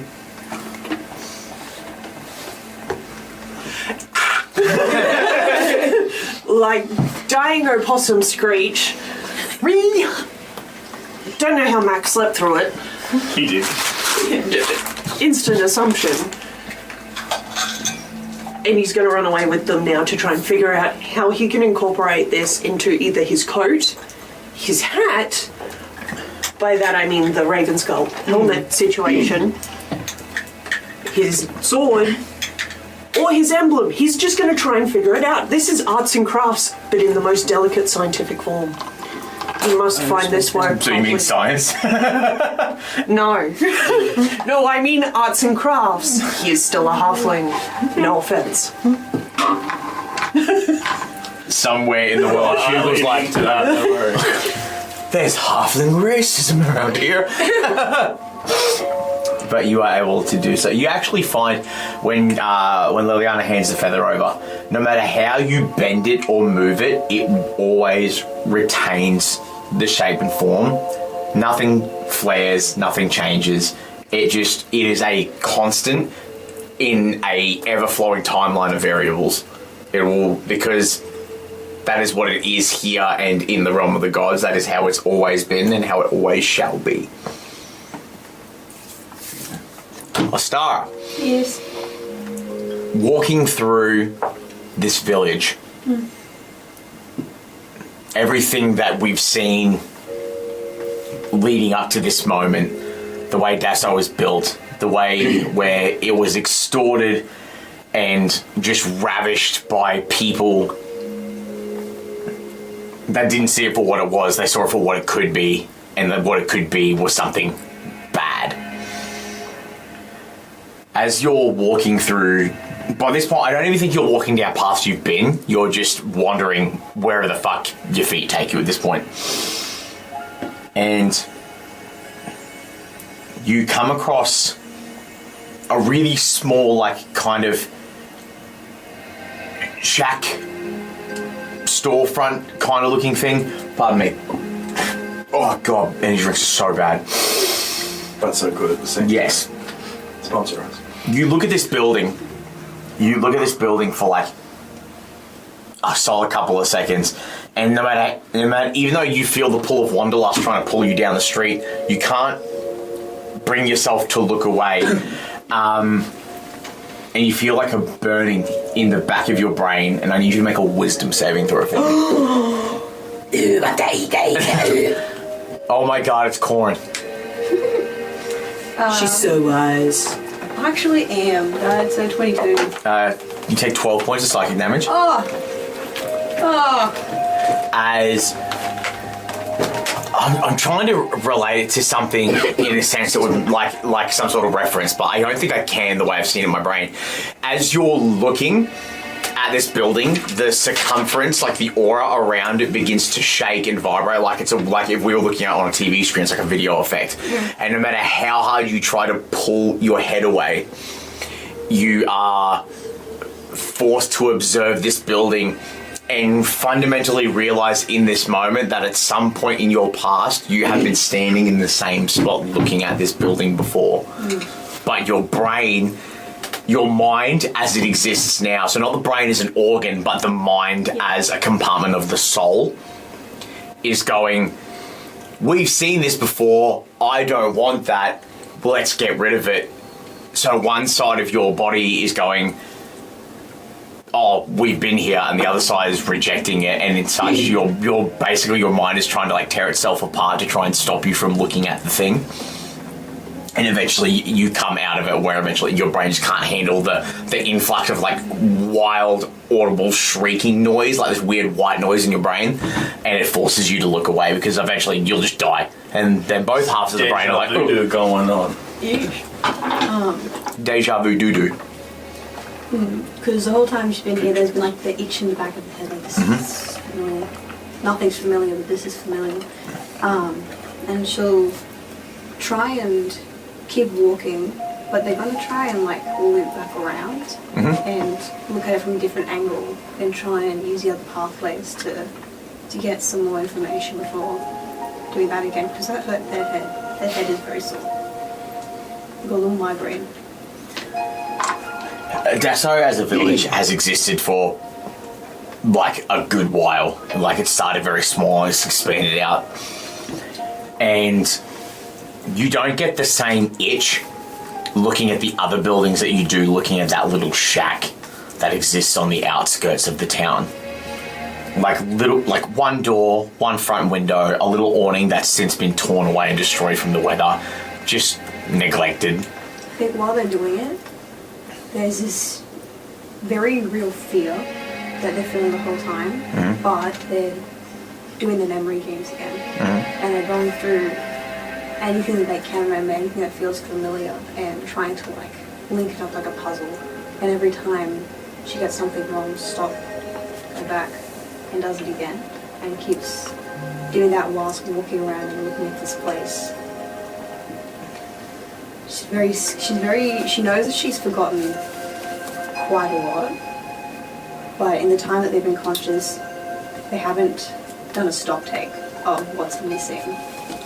And they're very scared to realise what it is because they know that there's something, but she hasn't put together what it is just yet.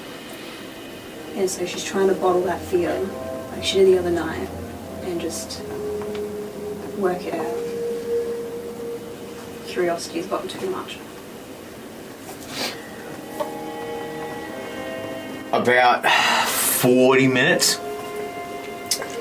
it gets to the point where you realise that you must turn back around and go rest, otherwise you're going to hit the limit where your body's not going to be able to keep up with how fast your mind is racing. By the time you get back to Pip's house, it's super quiet, like it's just the creaking of the wood, the flashing of dick. It's a whole thing. It's a great night life. There's a random bar that's just shown up to like play some tunes.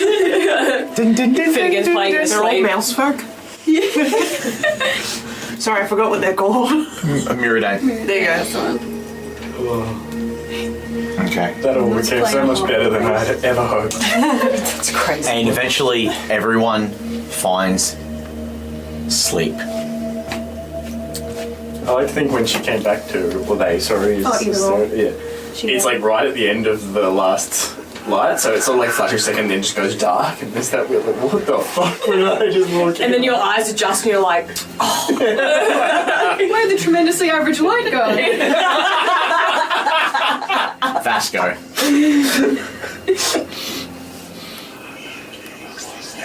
In your dreams, What's that reaction to the terrifying sound? in light of everything that you've been through and the influx of violence, doing good, just trying to do the right thing in your own chaotic way,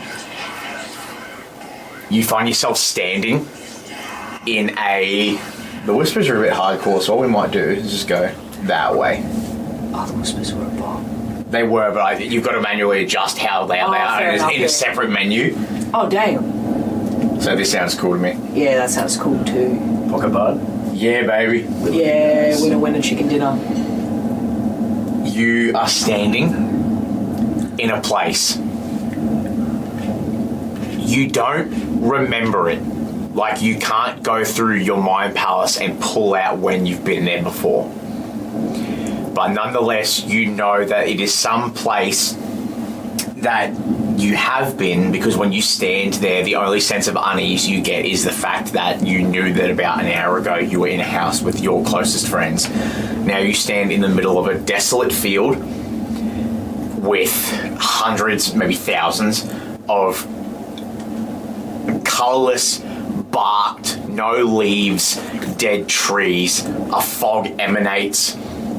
For you, it's like at your ankles. Like, you know, for a normal person, like with your height, normally you've been like just above where fog sits because of like murky water, but for you, it's equal to you. It almost feels like you're in a place that's been curated specifically for you.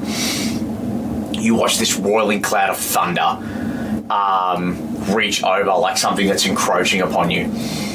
And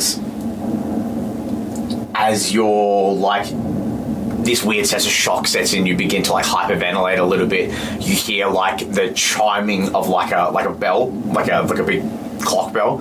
So it's like doom doom. I used to have one on here and they've actually removed it and changed it since then, so now I don't have it anymore, which is very upsetting. Unless it's wait. No, they fucking, it's gone. It's probably renamed or something. I think it depends on what scene you're in, but it's okay. You are there, and the bell's ringing, and all of a sudden, this... It's like you're getting pulled through time and space. Like, one section of this landscape to another collapses, and you are instantly transported. At breakneck fucking speed, you are lifted from the ground and pulled, and all of a sudden you stand before this gigantic silhouette that in this weird dream reality blocks out the light of the moon. It is coalesced in this like weird outline of this giant, this fucking manor, this building, this manor, like big fucking estate. You can see where like there's a fence line that shows around, and it rushes at you at full speed. As you are thrust through the door opens up and you are engulfed in darkness. The last thing you hear is the call of a raven as your dream cuts to black. And this moment where it's like normally you would wake up from a nightmare, you continue on into like a faintest passage of sleep. And that's it. That's your dream. For Finnegan, you are... For you, it's a bit similar. It's a wide, murky kind of landscape, but the tree line that you find yourself in is, funny enough, it's very reminiscent to your backdrop to get an idea. Lots of tall pines, like a very Romanian Europe kind of style where like they have big, vast forests that are just untouched by mankind, right? And there's deep fog. And you stand, and you know you've got your kit on you, this and that. But in this moment in time, it's like you're watching a movie through your own eyes, and you can't control it. You're standing. You're out of breath, you're panting. You've got two arms on like both of your swords to pull out as you hear like the steps of like twigs breaking and things happening, as in the distance you hear like packs of ravenous wolves, and you know there's more than one because you can hear the 17, 18 like cracking of twigs and steps and sticks as they all encircle you. And almost instantaneously you feel this pushing in your chest feeling as you pull like a dagger out from your hip and you go to stab, and it finds purchase in this big clump of meat, and you realise you're staring down the cavernous barrel of a maw of a wolf that's about fucking 10 feet tall. This like what a dire wolf would be if it was on steroids. This thing is massive. Its eyes glow this like weird, if blood was neon, it's a red, like it's a shade of red you've never seen before in your life. You can't fucking control, like you can't even begin to fathom it in human words, as this thing's like, and it stands over the top. The saliva is hitting you with the impact of like a torrential rainstorm. This thing is like just drenching you. You realise in this moment you're staring down who you used to be and what you must now accept that you are as a human being. And as this wolf stands over you and it takes your head in its mouth, you watch as the clouds rush by and a big crimson red moon sits in the background as your dream fades to black, as the jaws close like a vice and snap you out of this dream, and you fade back into a normal sleep. For Lelianna, See if I can sample this. yeah, let's do that. We all get dreams. Can't wait for that. I was just about to say. You stand on a dock. People walking about you, you know, sailors carrying like crates and all that sort of stuff. You see some of the guys operating the handheld like pulley systems, like cranes to load on the boats. You get knocked by someone that kind of just, they're acknowledging you're there because they're barging into you, but no one's speaking to you. You realise in this instance, you're hearing what you believe to be just the sympathetic sounds that you think you would hear at a dock. Yeah. Your mind is filling the space because when you look, not one person's mouth is moving and there is no speaking happening. You watch as this kind of beaten up in the sense that it's very much like the Black Pearl. It's a beautiful ship, but it's seen better fucking days. You know, smeared black marks where there's obviously like heavy wax has been put into cannon wounds and it's been sealed up and refixed with things. And you see this grizzled captain, you know, classic pirate, big bushy beard, one hand's missing, and he's got like this hook there, and he's got a scimitar on his hip and a big fucking pipe. He's got a horse pistol, like one of those big flintlocks that fires pellets the size of a fist, like a blunderbuss, but on his hip. And he stands up with his one good leg as he smokes his pipe, and he waves his hand, and you believe you hear something in the sense of this person telling someone to come aboard. And at first you think he's talking to you until you get knocked by two people and they walk past you and begin to walk up the gangway. And for a split second you catch two faces, two teenage young adult girls, one with a slightly sun-kissed tan but like bright coloured hair, and one that eerily looks a lot like you as the ship sails off into a torrential maelstrom. And that's where your dream ends, as you watch the ship get enveloped in rain and thunder. Ostara. Let me just... Oh my god, my phone doesn't recognise who I am. Who am I? Oh my god, he's a fucking imposter! Doppelganger. Double. You look so ganger.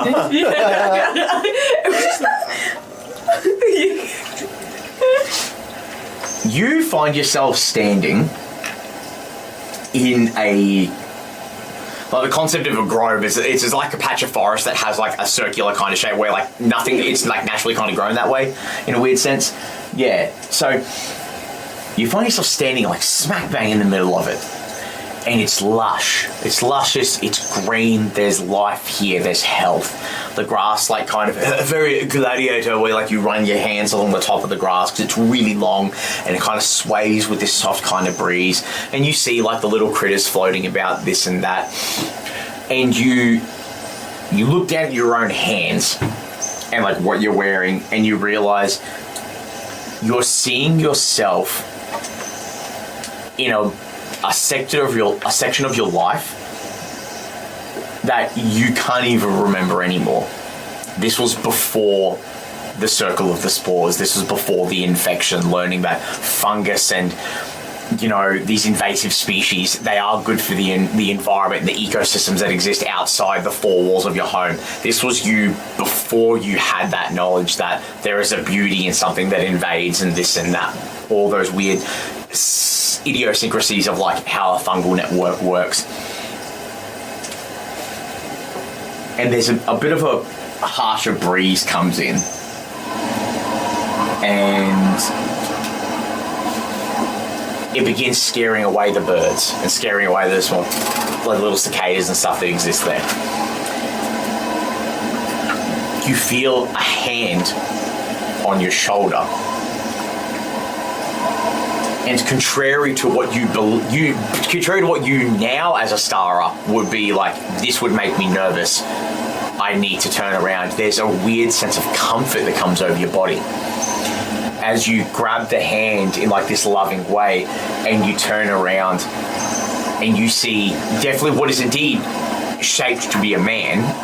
Long ears, a coif of hair, little vest over a white tunic, some nice pants, a belt with like little bottles and pouches, like an apothecary kind of style. But where there would be a face is just a swirling mass of colour, like someone threw alcohol on an oil painting. And all the colours begin to coalesce into one weird, violent swirl of colour. And in this moment, there's a sense of fear that takes over because you know you should recognise this person, but your current mind is like, this is bad, I need to get away. And you try to get away and you realise that the one singular hand on your shoulder has locked you into stasis. You cannot move. No matter how hard you hit and how hard you fight, the arm won't break, the grip won't loosen. As the edges of this person's face begin to expand out like someone's put wet paint on a pane of glass, and it begins to... And the whole grove from where this individual stands around the edge expands out like this weird vile substance that spreads over, and as it touches everything you watch as the leaves just instantaneously fade away into rot. The trees begin to crack. You hear the creaking of trees as the forest just begins to deteriorate into nothing as you are enveloped in darkness. And then for you it's a trance, your trance continues on, and that is it. For Mac. Here we fucking go. It's dolphins. It is. At the beach. And there's a rainbow. Okay, it's got to be. After all this intenseness, please be just dumb. Sitting in a little hammock. Mac, you... Frolicking. Your dream... Oh, buddy. Your dream is probably the most violent shunting that you've ever felt on a mental level, not because of the fact that, as we laugh about how Mac's a bit of a simple guy, this and that, but there's one thing that Mac knows, and that's violence. Sheer, unadulterated violence. At this point in your life, you don't know why you feel it, and you don't know how you are so good at it, but it's the only thing you have known since you've woken up for what could be, the 4th, 5th time? Fuck, could be 50th, who knows? In your dream, someone that looks like you but is not you. So someone that is of a forest folk nature.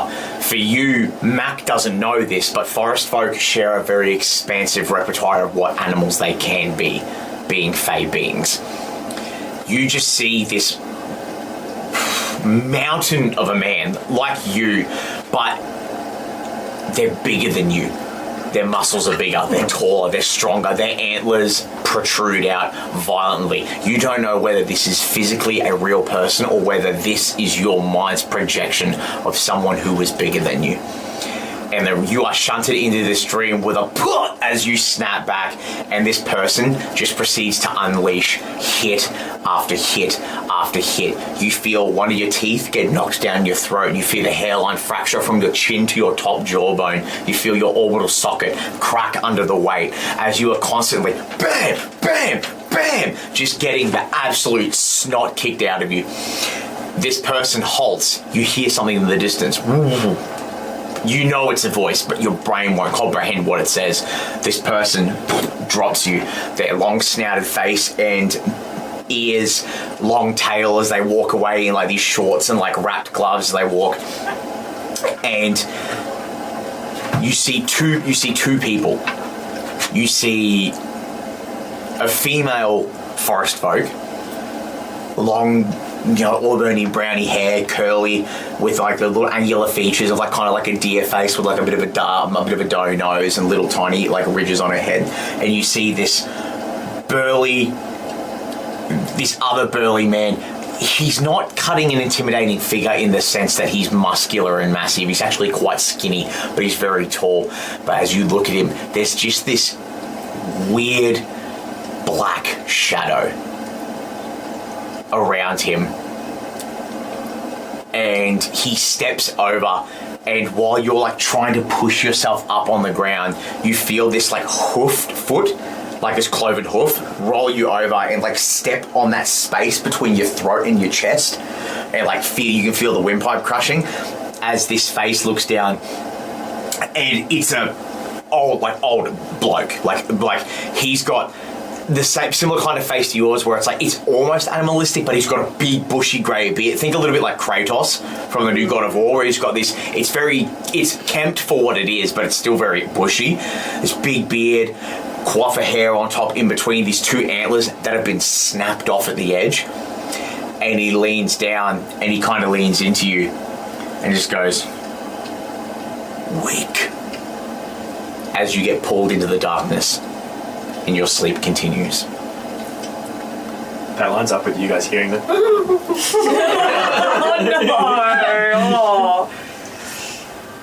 no! We wake up in the morning.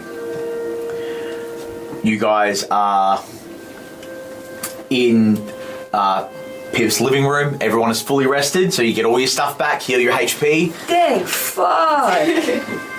Oh, I'm sitting on the Is there a mirror somewhere in the room? Oh yeah, there's a mirror in the bathroom. What am I even doing? I'd say Matt goes off the bathroom, and if any of you are paying any attention, you hear the "I am strong, I am powerful, I'm not weak," and the breaking of the mirror. Oh god. Pip's in the kitchen like making a coffee. I'd say Matt straight away comes out. Mending? Sorry, Pip. Yeah, I'll do We got I'll do it in just a moment. Goes back to bed. Maybe we need to tone down the hype mantras in the morning. Maybe not in strangers' mirrors. I'm not a stranger, come on now. I gave him a bag of jewels. Yeah, not fair. I'm getting up. And she'll gently squeeze Finnegan's shoulder. Are you awake? Yep. I am now. I need to talk to you at some point. I don't think we should be going back on the next time. But I'll talk to you about it later. And she'll go into the bathroom and look at it and go, "Oh, Sorry. oh. Are you okay though? Are you alright?" Yeah. I mean in the dome, sweetheart.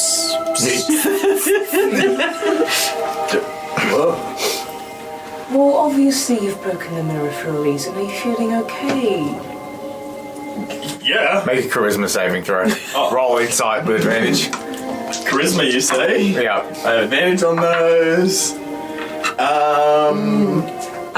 An insight, did you say? Yes, with An advantage. insight. 23. Fuck, damn it! I got a dirty 20. Do you wait? I don't actually have advantage, but I took the lowest one I rolled. Oh, yep. Damn. I missed. I forgot. Oh, you've got crowd pleaser. Yeah, if it was deception, Oh no, it's intimidation and persuasion, sorry, but yeah, either way I took the low one. I think I just roll well. he keeps it together, but you also know he's a bad liar. So you're like, I'm not going to get him to crack, but I know something's up.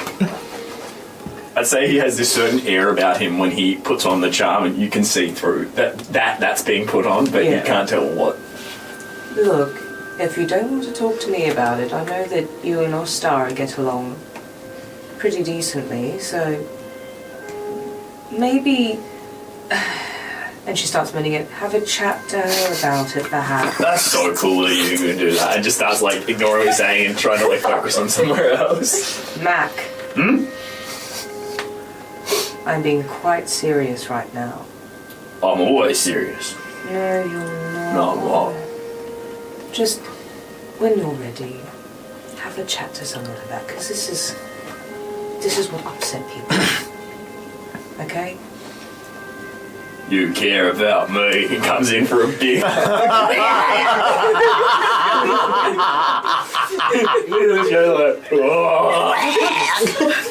He's still nude. No, he put it close on. You can breathe. You It's hit a the little third bit leg. deflecting, but it's also Mac just being like, oh. Oath of deflection paladin. Bless. She'll like did it like the 2 tap. Damn it! Sorry. Puts you down, taps on the head. Neck's gonna be out for the rest of the day. Your Devine does the back crack for you. Someone please mend it. She's like saying like, someone please help me. So I was like, aren't you the clerk? Oh, that's right. I do it my damn self. I don't need no man. You'll never take me alive. Who else is doing what as they wake up? Breakfast. Yes? Vasco's just up. He's not being a pest. He's just arranging breakfast using whatever Pip has in his house. Oh, they got, because it's all homegrown. There's eggs, bread, bits of dried cured meats, all that sort of stuff. He's sorting breakfast. There's eggs cooking. The kettle is on. Tea is being brewed. I'd say Mac would walk up to Finnegan just there, staring at Vasco. He's not being a pest. What's wrong? Looks at Vasco. Looks back at Mac. Maybe he had a good dream.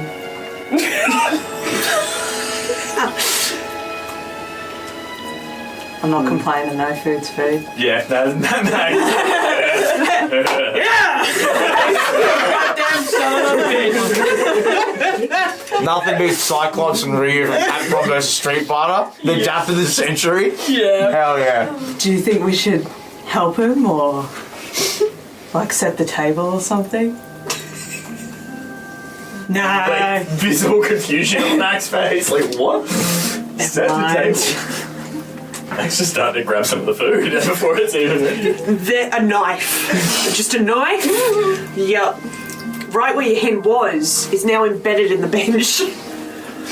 Please stop breaking my things. Bending. Lelianna just drags herself from the... Bending! What's the time on the thing? What Ma'am! do you mean? 157. And she like... Because like Vasco's throat, she's like, this should be easy. It's very ridiculous. Darling. Even you're struggling. That's embarrassing. Rips off the whole fucking bench. I am so strong! Imagine when Mac's holding the table down, you're trying to wedge it out. They're both like, it's like fucking Armstrong and fucking what's his name, damn it, from Full Metal Alchemist. Yes. Oh, they're like, Yes. Oh, the butcher's husband. Yeah. Incredible fella. Respectable muscles. yes. I love that show. Great show. Trying to get Kim to agree to watch it. I need to rewatch it. When Ostara. Yes, that's the one. Sorry. Sarah. When she breaks a trance, there'd just be a moment of like blank staring. Oh god. And then 1, 2, 3, 4, 5. up and just gets up and puts back on the crazy and walks herself to the bathroom. And when she looks in the mirror, the inside of her eyes, where they're normally that jacaranda purple, there's some flecks of a different colour in there. And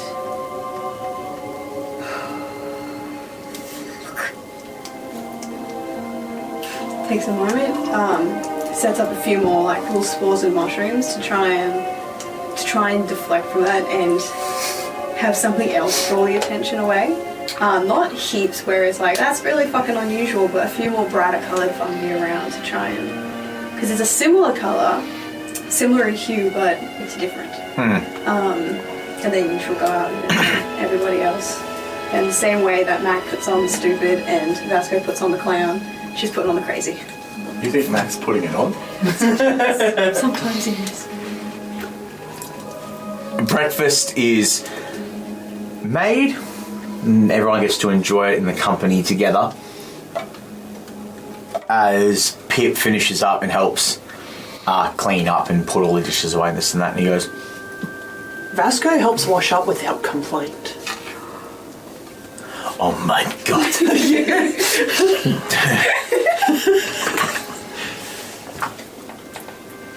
What the fuck is wrong with him? I do not know. He seems to have fallen ill overnight. Surely it must be some sort of brain-eating parasite, and he's slowly falling to the Not you. What did you say to him? For example, to my face with Could the that man. mayhaps have persuaded this unusual behaviour? Well, I did give him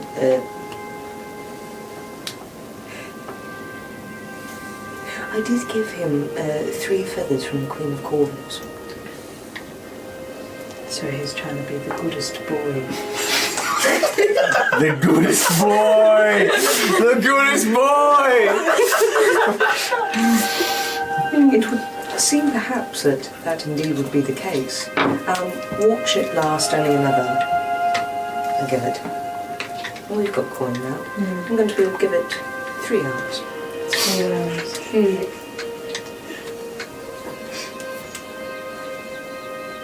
I bet it's only going to last another hour. Another hour? Yep. Very well. Pleasure doing business with you. It's our own money anyway. Your money, our money. Pip finishes eating breakfast. He goes, well, if you're ready to go, I can take you to where we summon this giant eagle. Okay. I don't see any reason why not. We're fed, we're rested, he's bathed. He's dressed. Thank goodness. Yep. Might we wait one more hour? Could we wait one more hour? If you want. Thanks. Just gonna leave. Is she alright? Is she alright? Do we follow? Are you suggesting... Go fetch Mac.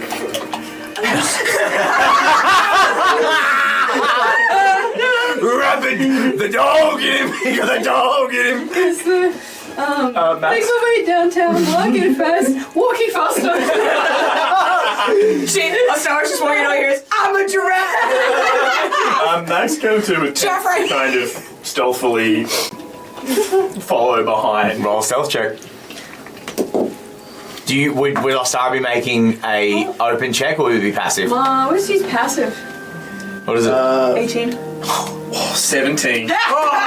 You know what gives it away? No matter how light he steps, it's the hooves on the wood. But as you turn around, he's like not just being casual. He's like, Yeah, it's like you try and hide behind something. He's singing his own theme song. Dun, dun, dun. I would like to pose a suggestion. I've just rolled It better be good. a 23 to stealth my way behind Mac, who is being so poor at hiding that he is the ultimate disguise. You do beat him. Oh, wow. Anyway. You see a big, muscular, cloven-hoofed, antlered man hiding behind a crate that is 3 sizes too small. Alright.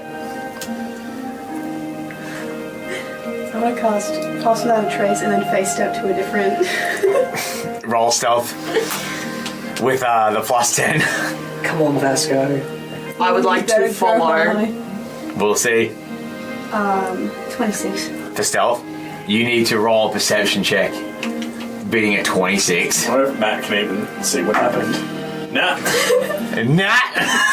He has, like, it's a plus nothing to perception, so it would have had to be a nat 20 to Yeah. The highest I can roll is a 25, so I'd need to roll a natural 20 to perceive this. Well, natural 20s aren't instant successes on skill checks. Then never mind. That's Because I physically cannot roll high It's enough. fucking stupid. I think they just took that straight from Baldur's Gate. It was a house rule. They're like, let's just make it an official rule. It's fucking 2 stupid. hands land on Mac's shoulders. Fuck, where'd she go? Mac. Fuck, where did you go? It just throws Vasco off the fucking edge.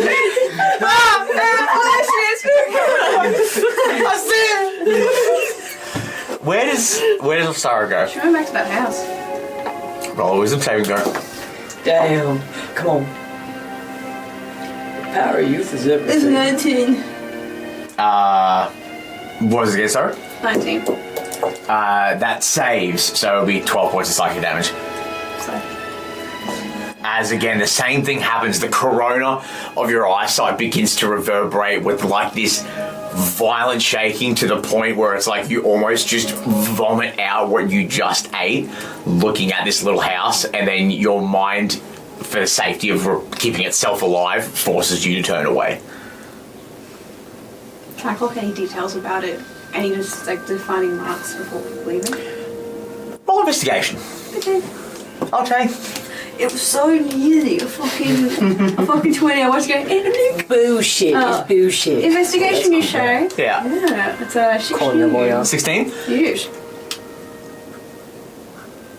It's not a house. It's a shop. What kind of shop? I don't know, maybe a bakery, a flower shop, an apothecary, something of that nature. You can see where it's like there's obviously a storefront, and then there's obviously like a little back section that's like built around the body of this tree that hides away from sight. So it's its own like kind of privatized little spot. The sign has truly weathered and gone. The awning's gone. The infrastructure remains because like it's very well built. We'll clock any like distinctive landmarks around it and then start walking back to where Vasco and Mac were. Just I'll say from where it is in the village, because it's so far on the edge, when you stand on the, because obviously we've dictated that like past certain parts the entire village has like this like railing system around like the big walkways. They're like a little highways. Where this like hut is on your left hand side and you lean against the railing, there is a perfect, almost like one of the shots from Tarzan where they used to use matte paintings and they could pan through it like it's a moving camera shot. The mountain of Carathian is perfectly framed in this little like natural photo frame, and it looks out over this vast expanse of verdant trees and this mountain that is so tall it goes into the clouds. You can't see the top. That's probably the one landmark you take away from it, and then you meet up with the rest of your friends. I'd say as you come back, we're still bickering over losing you, and you've still got Pass Without Trace up, so we probably don't notice it. I was like, are we getting back or not? Yeah, we're like, well, I don't know where she went. Like, I was watching, and then you jumped out of nowhere. I lost it. He keeps walking past and back towards the house. You just had to hide a little bit better. I was counting on you to move fast enough. I was complete. Like, was that? Come on. We weren't following you. We were just. I was following Mac specifically. When they were gone, Finnegan will turn to Lelianna. He leans back behind Mac. There was something you wanted to talk about this morning? Right. Yeah. I don't think we should go back under for a little while. Why?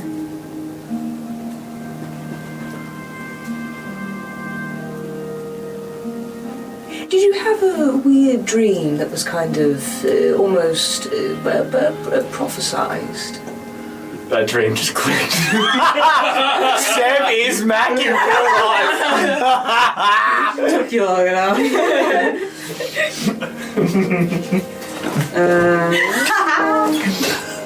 A little bit. Right. Right. I don't think... Look, I might be reading too hard into it, but I've also had a bit of a hunch.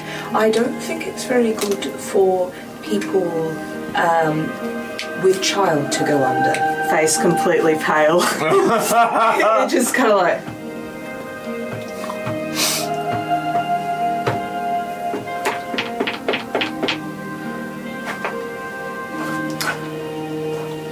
I'm freaking out. I'm spinning like a ballerina. Both of you make wisdom saving throws. Fuck.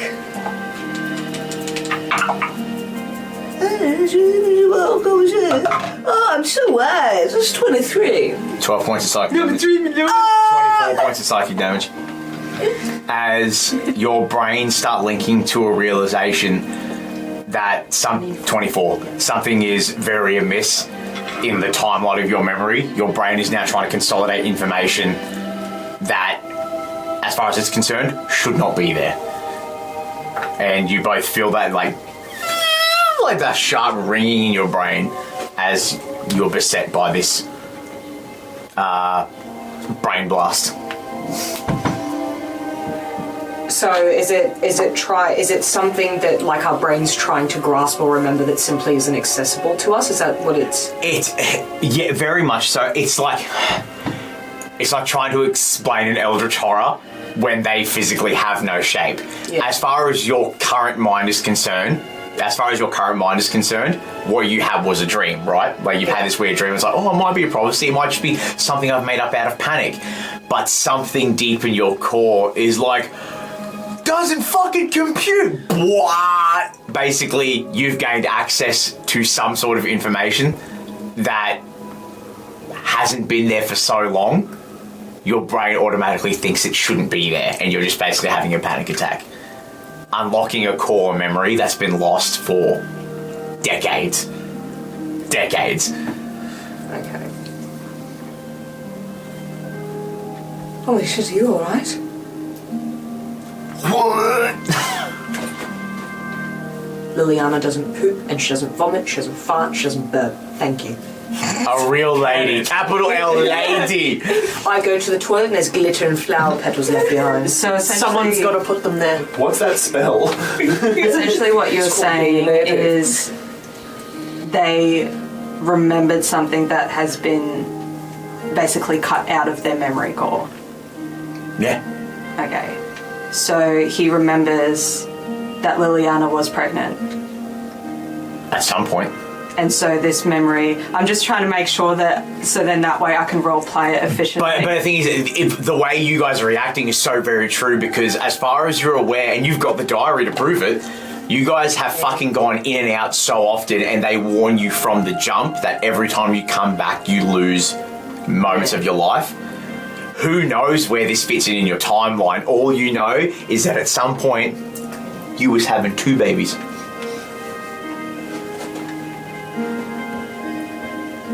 This doesn't make sense.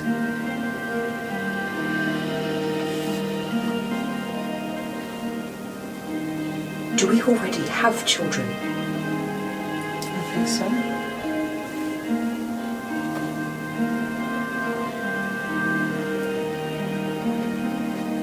Finnegan, are we already parents and we have children and we don't even know about them?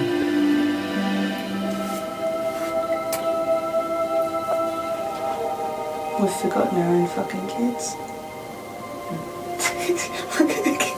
I'm actually like shaking from the energy drinks, but it's actually quite fucking, yeah, in character. Oh, thank you. Oh, where are they? doing? Are they safe? Are they alive? I don't know. I hope they are. Are they girls? Are they boys? Are they thems? Are they 50-50? Fucking tell me! I think it's two girls. I think they're twins. Fuck, that must have been hard. Well, it probably was. Don't mind forgetting that part. That one I'm okay with. That can stay out of my memory core. Constantly casting cure wounds.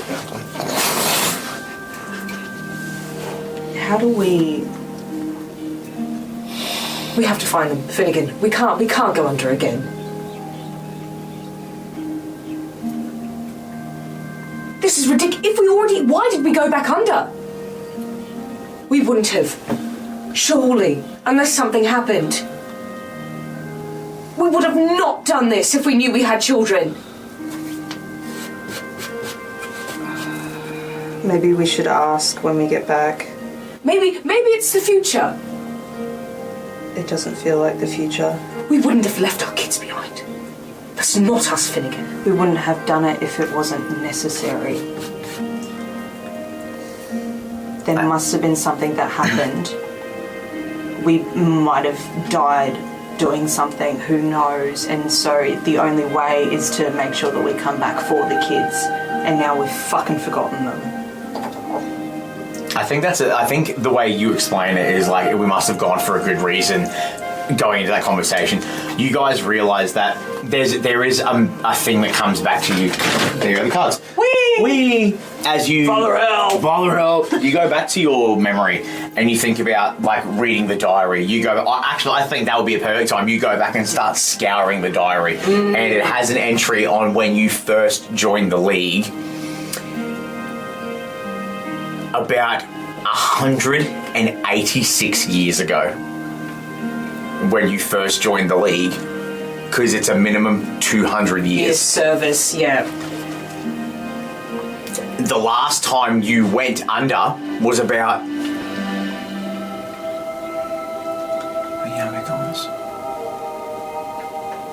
The last time you died was 17 years ago. And in that, there is a point in there, and the way you wrote it in the diary is, we had a small momentary leave of absence, but Theos has told us we have to go on this next job to hunt this supposed vampire. That comes back to the vampire lord, which we mentioned in the very first one.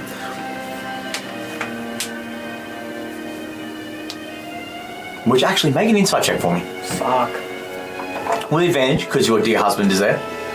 And I'll say, just for free, throw one of your husband's bardic inspirations on there for free. Wait, what's that? You don't have to give it to her. This is one you're just getting in this moment of clarity. Bardic inspiration. I believe it's a D8.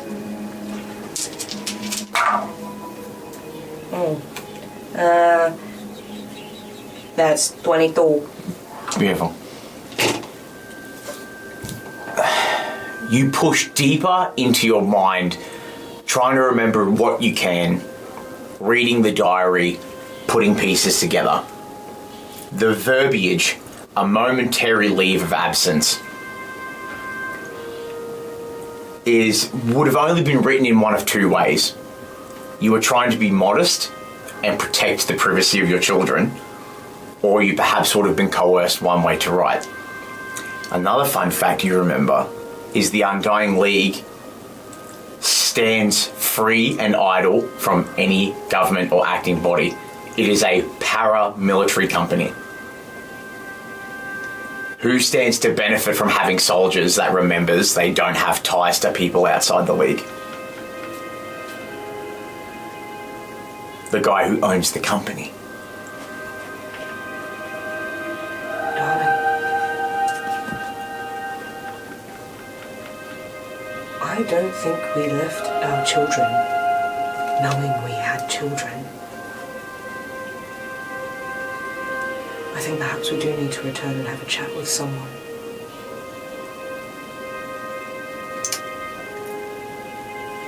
Yeah. Who knows how old they are? He's taking care of them too.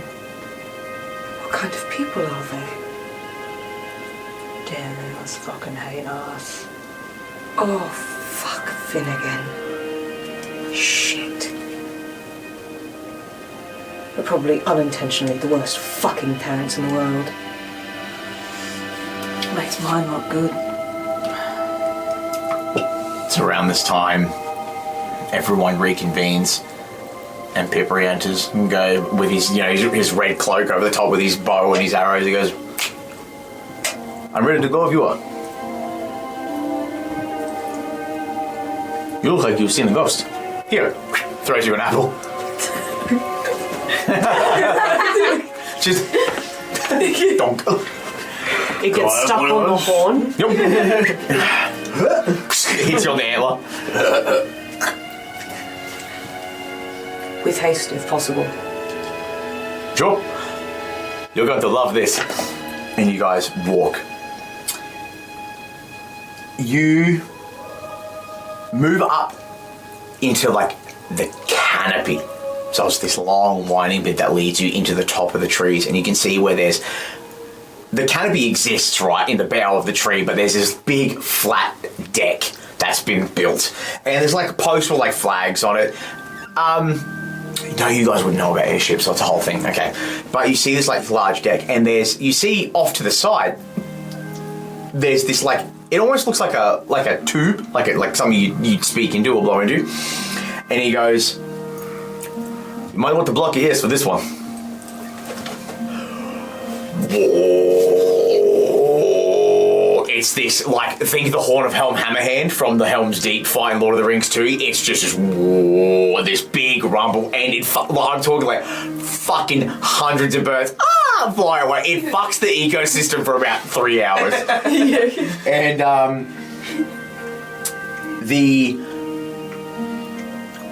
there's silence, right?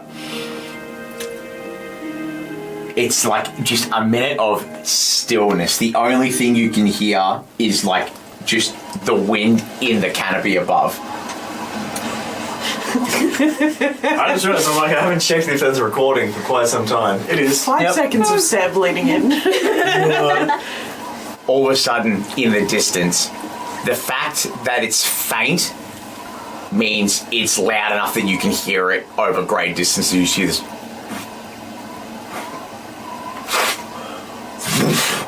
As you're looking, trying to figure out where this like gigantic beating of wings is coming from, and then all of a sudden there's a huge shadow that blocks out the sun, and it like flies over the top of you. You guys are all like we're like, how do we get on? you get pushed and have to like set yourselves down to like catch this fucking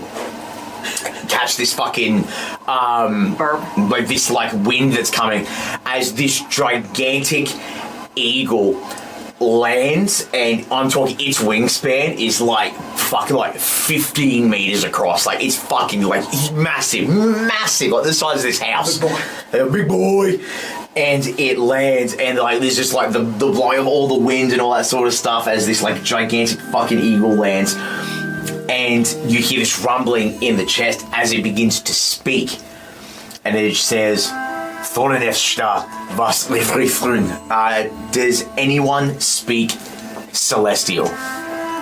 You would. I probably would, yeah, since I'm an Asima. I forgot where they put it. It's in there. Negatory stuck, and then I speak everything else. Thanks for checking in. I'm still a piece of garbage. Next. Keep going. Let's see. Thank you. Keep going. I think about it frequently. Surely the eagle like picks. You speak Celestial? It's back when it picks up Mac, and he's just like running like it's going to pick up. You realise that what the eagle says is, "Thou called me, what do you seek?"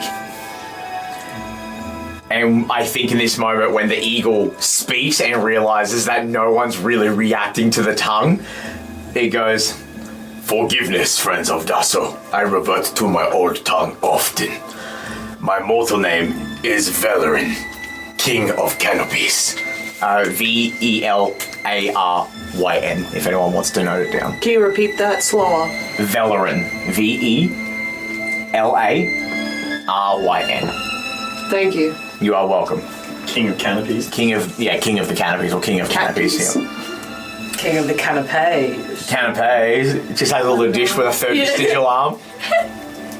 Champagne. Down. I'll remember Victor's name. Victor Nation. How are we feeling? It's Val. Remember Val? Victor. JB. JB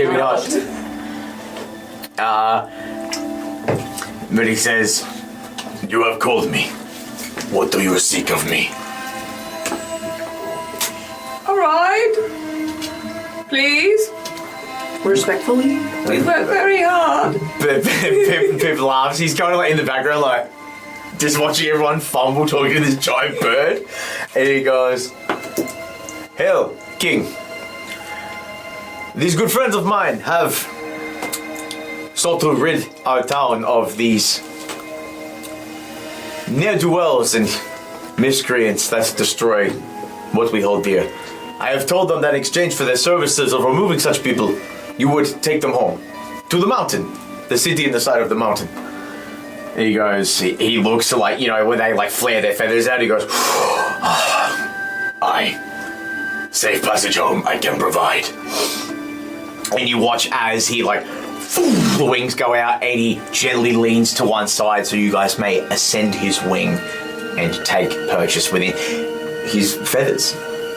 Finnegan helps Lelianna up. I was gonna say, she's like holding on, she's like, darling, oh, they're so smooth, darling, please. Oh. Because For obviously. the third time today, he gets flown off the edge of something because the wind was too strong. He flew off. Like a child in a hurricane. Just holding Vasco's head and the legs are going. Yeah. It's like he watches, Valorin watches as Finnegan helps Lelianna up, and he goes, "A fellow gentleman and a scholar." As he ascends his wings. Finnegan will reply in Celestial and say thank you, and that's it. I'd say Max Bravo. tries to do the same for Ostara, but kind of just.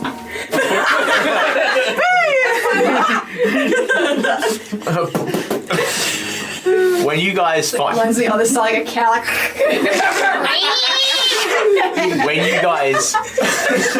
you guys get on Valorin, you realize his feathers are fucking massive. He is a giant, ancient, celestial gifted eagle. So when you guys sit, So it takes every part of Max to pull a feather out. you guys can sit on his body and hold his feathers like a saddle harness. He's so the chitin that comes from the feathers is massive. And eventually you guys all find purchase and sit. And Pip will quickly walk up and kind of like a flight attendant and giving you guys a bit of a chat, be like, "Safety exits are here and here. And if you're dying, too bad." But he leans into you both and goes, he leans into you all and goes, "You seem to have arrived as first out of the sky at the most opportune time. It seems that the gods were looking down on us after all. I hope you'll get back home safely. And if you ever find yourself on this part of town again, feel free to come in and visit." Thank you for your hospitality as well. Hopefully the tavern will come back better. There are so many people here that their entire personality is drinking. I can guarantee. Hey, look, you can see they've only got the roof back up, and you see the roof is already being put back together. That's insanity. Oh my days. I've never seen efficient workers in my life. It hard cuts to three mid-lane wizards just fucking casting haste on every single worker. And we're like, "Come on! If we get this done, we can have it done by 6. These finishes and they just draw. Yeah. Fucking them paralyzing goats Oh, feigning goats. I love feigning goats. Can I add something retroactively? Yeah, sure. On the walk over to the Eagle, Ostara wants to ask Pip about that house or the shop. and give as many details as you can to try and explain which one it is. We'll have a bit of a retroactive. As you guys were walking towards, he goes, Oh, that's... This was a little bit before my time. But this gentleman came in, elven fellow, and he opened up it was like an apothecary and a flower shop, and he used to build everything. This was, again, still a bit earlier days when the village wasn't as big. But he came from the wilderness. I know he used to serve my mum and pops, but he came from the wilderness after a bit of a travel. Says he lost somebody and decided to set up shop, and he remained here until the end of his days, but no one was trained enough or learned in the business to continue it, so the shop closed up and he's since been gone. What do you know about him? He spent a lot of time in the city. He traveled a lot, but he always went back. Says he was looking for someone. His name started with that C. Kind of sounded like chocolate, but it wasn't chocolate. Something. I don't know. Again, before my time, mum and pops, but really big on the flowers and the kind of like that. Apparently, points to all the stuff. He just did all the medicines and the plants and the things. And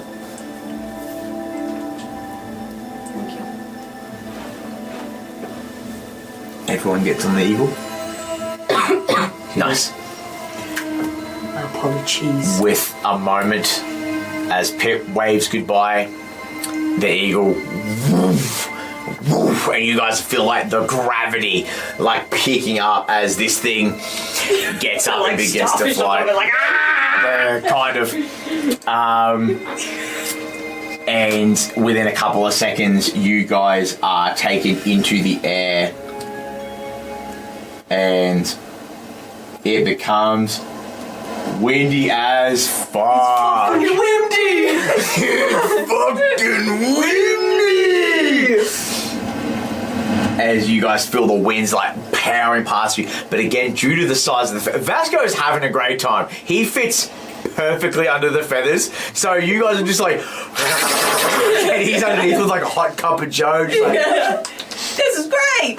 I'm having a wonderful time. Mac, I would imagine, is shitting brick. He thought it was getting really cool. It starts going up and very quickly, he's holding on so fucking tight, staring straight down, not looking at anything.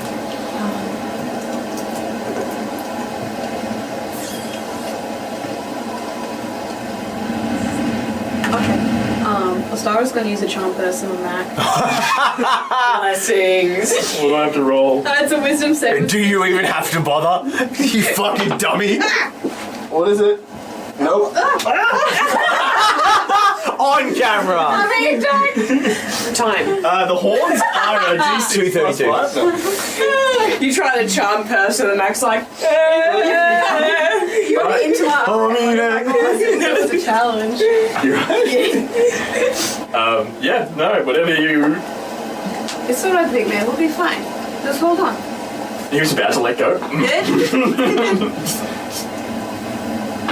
Just the relax, the intenseness sort of just... Gentle thoughts. Gentle thoughts. Yes. So much beer and droves of naked women. I say gentle thoughts for Mac, just light sparring. Yeah. By the logic in which you present, Vasco can fit just beneath the feathers to be out of the force of the wind. Yeah. Thank God for that. I would like to... This is probably not going to make much sense to you. It makes sense to me because I've owned birds. I'm looking for pin feathers to help preen the bird while he flies. What are pin feathers? Pin feathers are feathers that are growing and or young, that are growing out of a bird, that are cased in that little white shit. That's cotton, yeah. And essentially you break that to free the new feather, and it continues to grow. You can do that. What I'm doing is strategically helping preen him so I can ask him for a feather later. Sure. The thing is, though, is if he was to, you guys all just know this, if he was to speak to you, you would hear it because he's got that full fucking chest. If you speak back to him, all it's going to be is... because We'll it's end eventually. so fucking high in the air. It's like, I just imagine him like pulling the like encasing off and like throwing it behind him and just onto Mac like. Max calm emotions is just chilling. happy thoughts. You see them like, Looks like a house that got toilet papered at Halloween. yeah. As a journey that would have taken you guys possibly days to get to happens in about an hour and a half. This is a giant fucking eagle, you know what I mean? He can break that fucking speed limit and just go, right? And like I'm talking like when you guys are sailing through the air, you like there's moments where he like gives you a nudge to let you know that he's banking, and he banks so you guys can like see just the fucking rolling landscapes. Like Velikronos is magically imbued that its forests grow at a rapid rate, which is why so much of their export is like wood and timber and lumber and like specialized goods, because in an age-long past the landscape was blessed with this insane act of like deific violence that allows them to grow. So like they cut swathes of trees down and in months they're back.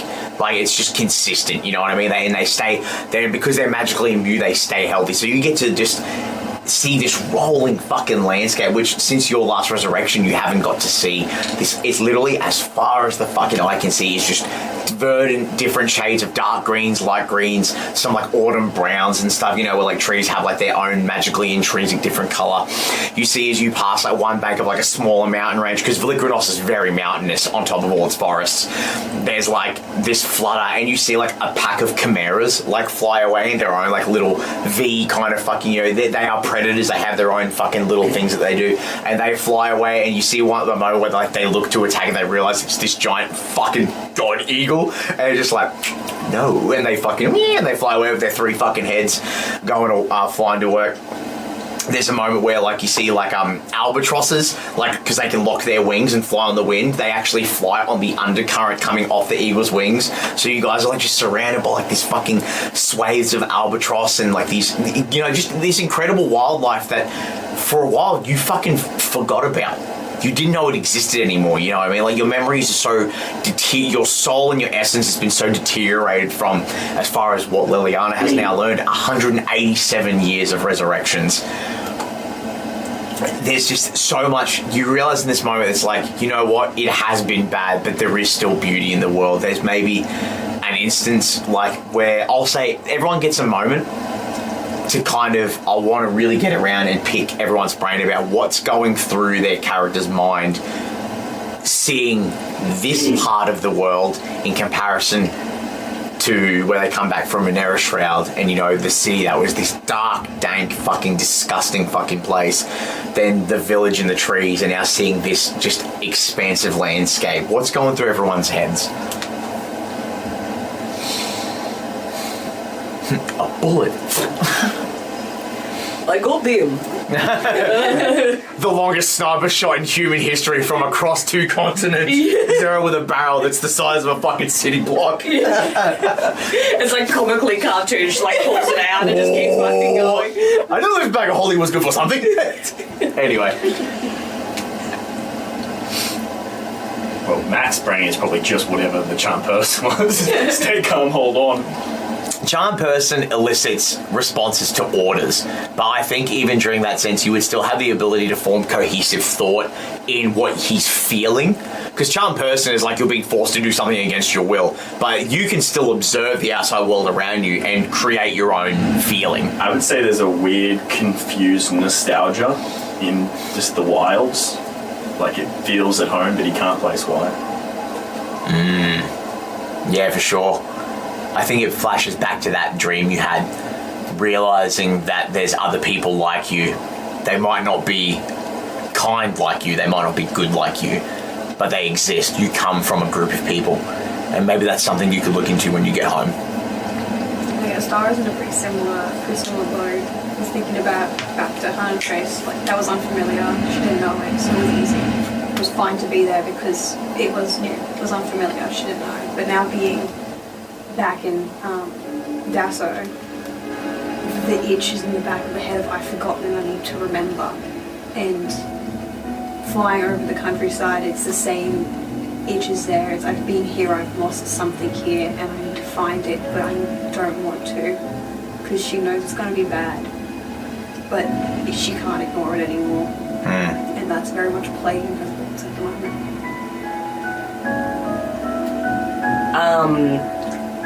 Lelianna's really not taking a lot of that in. She's kind of keeping her eyes on the prize of the mountain. She's fucking seething. She knows that she's been robbed of something that for a majority of her life has always been a top priority for her. Like, she's always wanted that for a very long time, especially with Finnegan.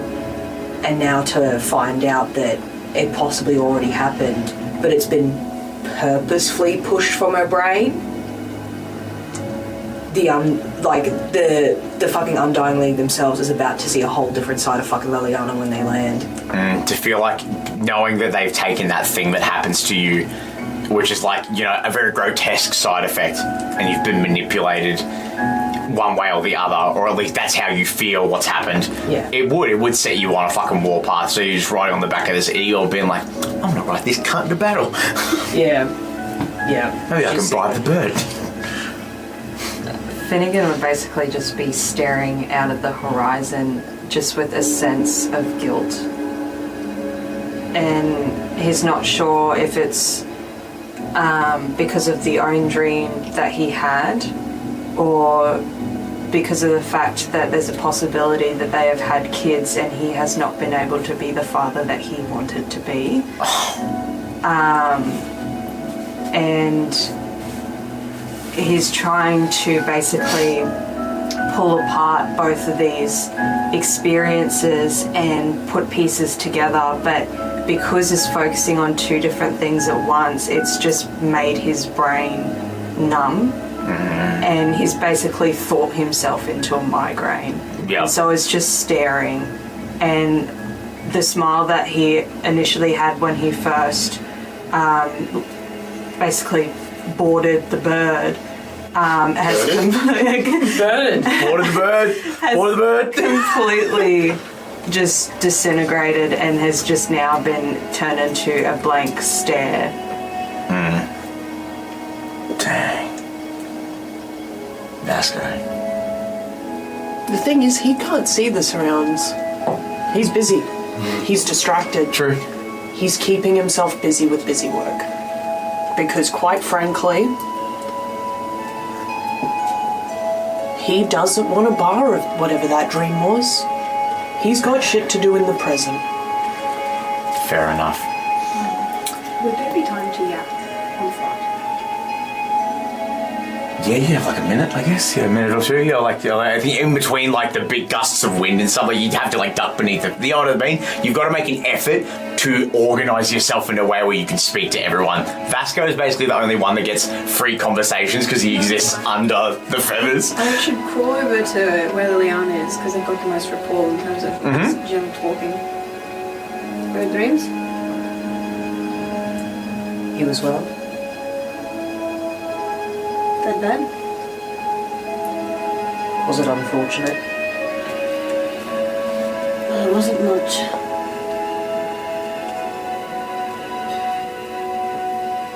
What do you say we go in there and ask for an early retirement? See, there's nothing else to get fucked. No. We're gonna tell them to get fucked. Oh, it was that bad, huh? Yeah, it was. And I think when the puzzle pieces start to come together for you too, which I'm assuming that that's what's happening, because I feel like we're all missing very important pieces. Now, I can totally understand forgetting some things, but they eventually come back, even after time again. But this is bullshit.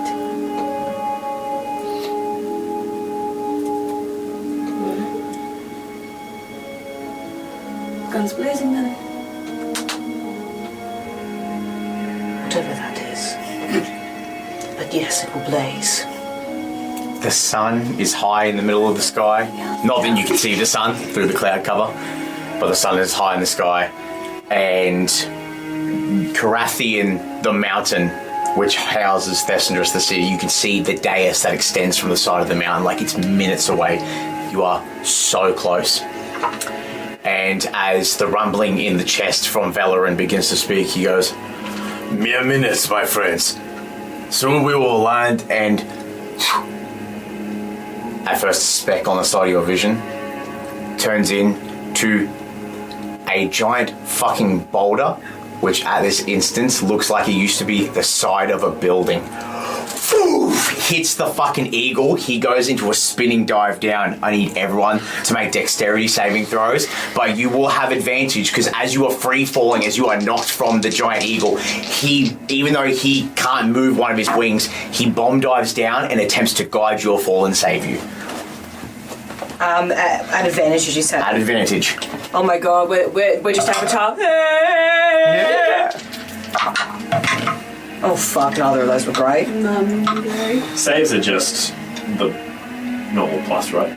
Plus whatever, the proficiency bonus if you're proficient in that save. It's a dex save, yes. Dexterity. As a skirmisher, you should be proficient in dexterity saves. What's that proficiency at this level? Hold on. 4. Yeah, so you'd have. Yeah, okay. Yeah. 15. 12. 9. 18. Surely this little buck. 22. Yeah, of course. Out of all 5, only Finnegan and Vasco save. You guys take 16 points of bludgeoning damage as your landing is softened by the eagle. Oh, you take 0 because of evasion. Yep.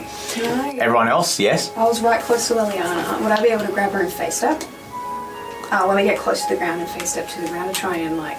I'll say with a face step, you'll half the damage. So that means if you succeeded, you take 16 points. So Finnegan, you take 16. Vasco, you take nothing. And I've got if you can. So if I fail a dex, I still only take half damage. So you also take 16. Everyone who failed would take 33. But that means you both take half because the face step mitigates half that damage. So 16 points of damage. Bludgeoning. When Ostara face steps and like grabs onto Lelianna as they move through and they're about to land, she's going to pull what she did for Finnegan, wraps her arms around Ostara, goes shield on the back first onto the ground. Yeah. As soon as they impact, she immediately casts a healing word on Ostara. And there you go. You hear the boom as Valoran the eagle crashes into a tree stack about maybe 100 fucking meters away from you in the tree line. You can't see them through the density of the forest, but you can hear the squawks and the turning, so they are still alive. The dust begins to settle, and you find you guys set in this weird clearing as your eyes begin to adjust. And we'll end the episode there. And you know what that means? I actually have to drive back to my house to get it because you guys sped through what I thought was going to happen. So I've got to go get the other map. So You're going to have so many cigarettes. I don't have anything that can cover it? Nope. Oh, this is very... Yeah. But there was... I thought there'd be post I thought the file would go longer, for one. But you guys fucking waxed these fools. But yes... Thank you so much for being back with us for us, our little break. We hope that was fun, and we're going to come back. New studio. It's been great fun. I'm going to go for a drive and pick up some shit. I'll be back. We'll see you guys in the next episode. Bye.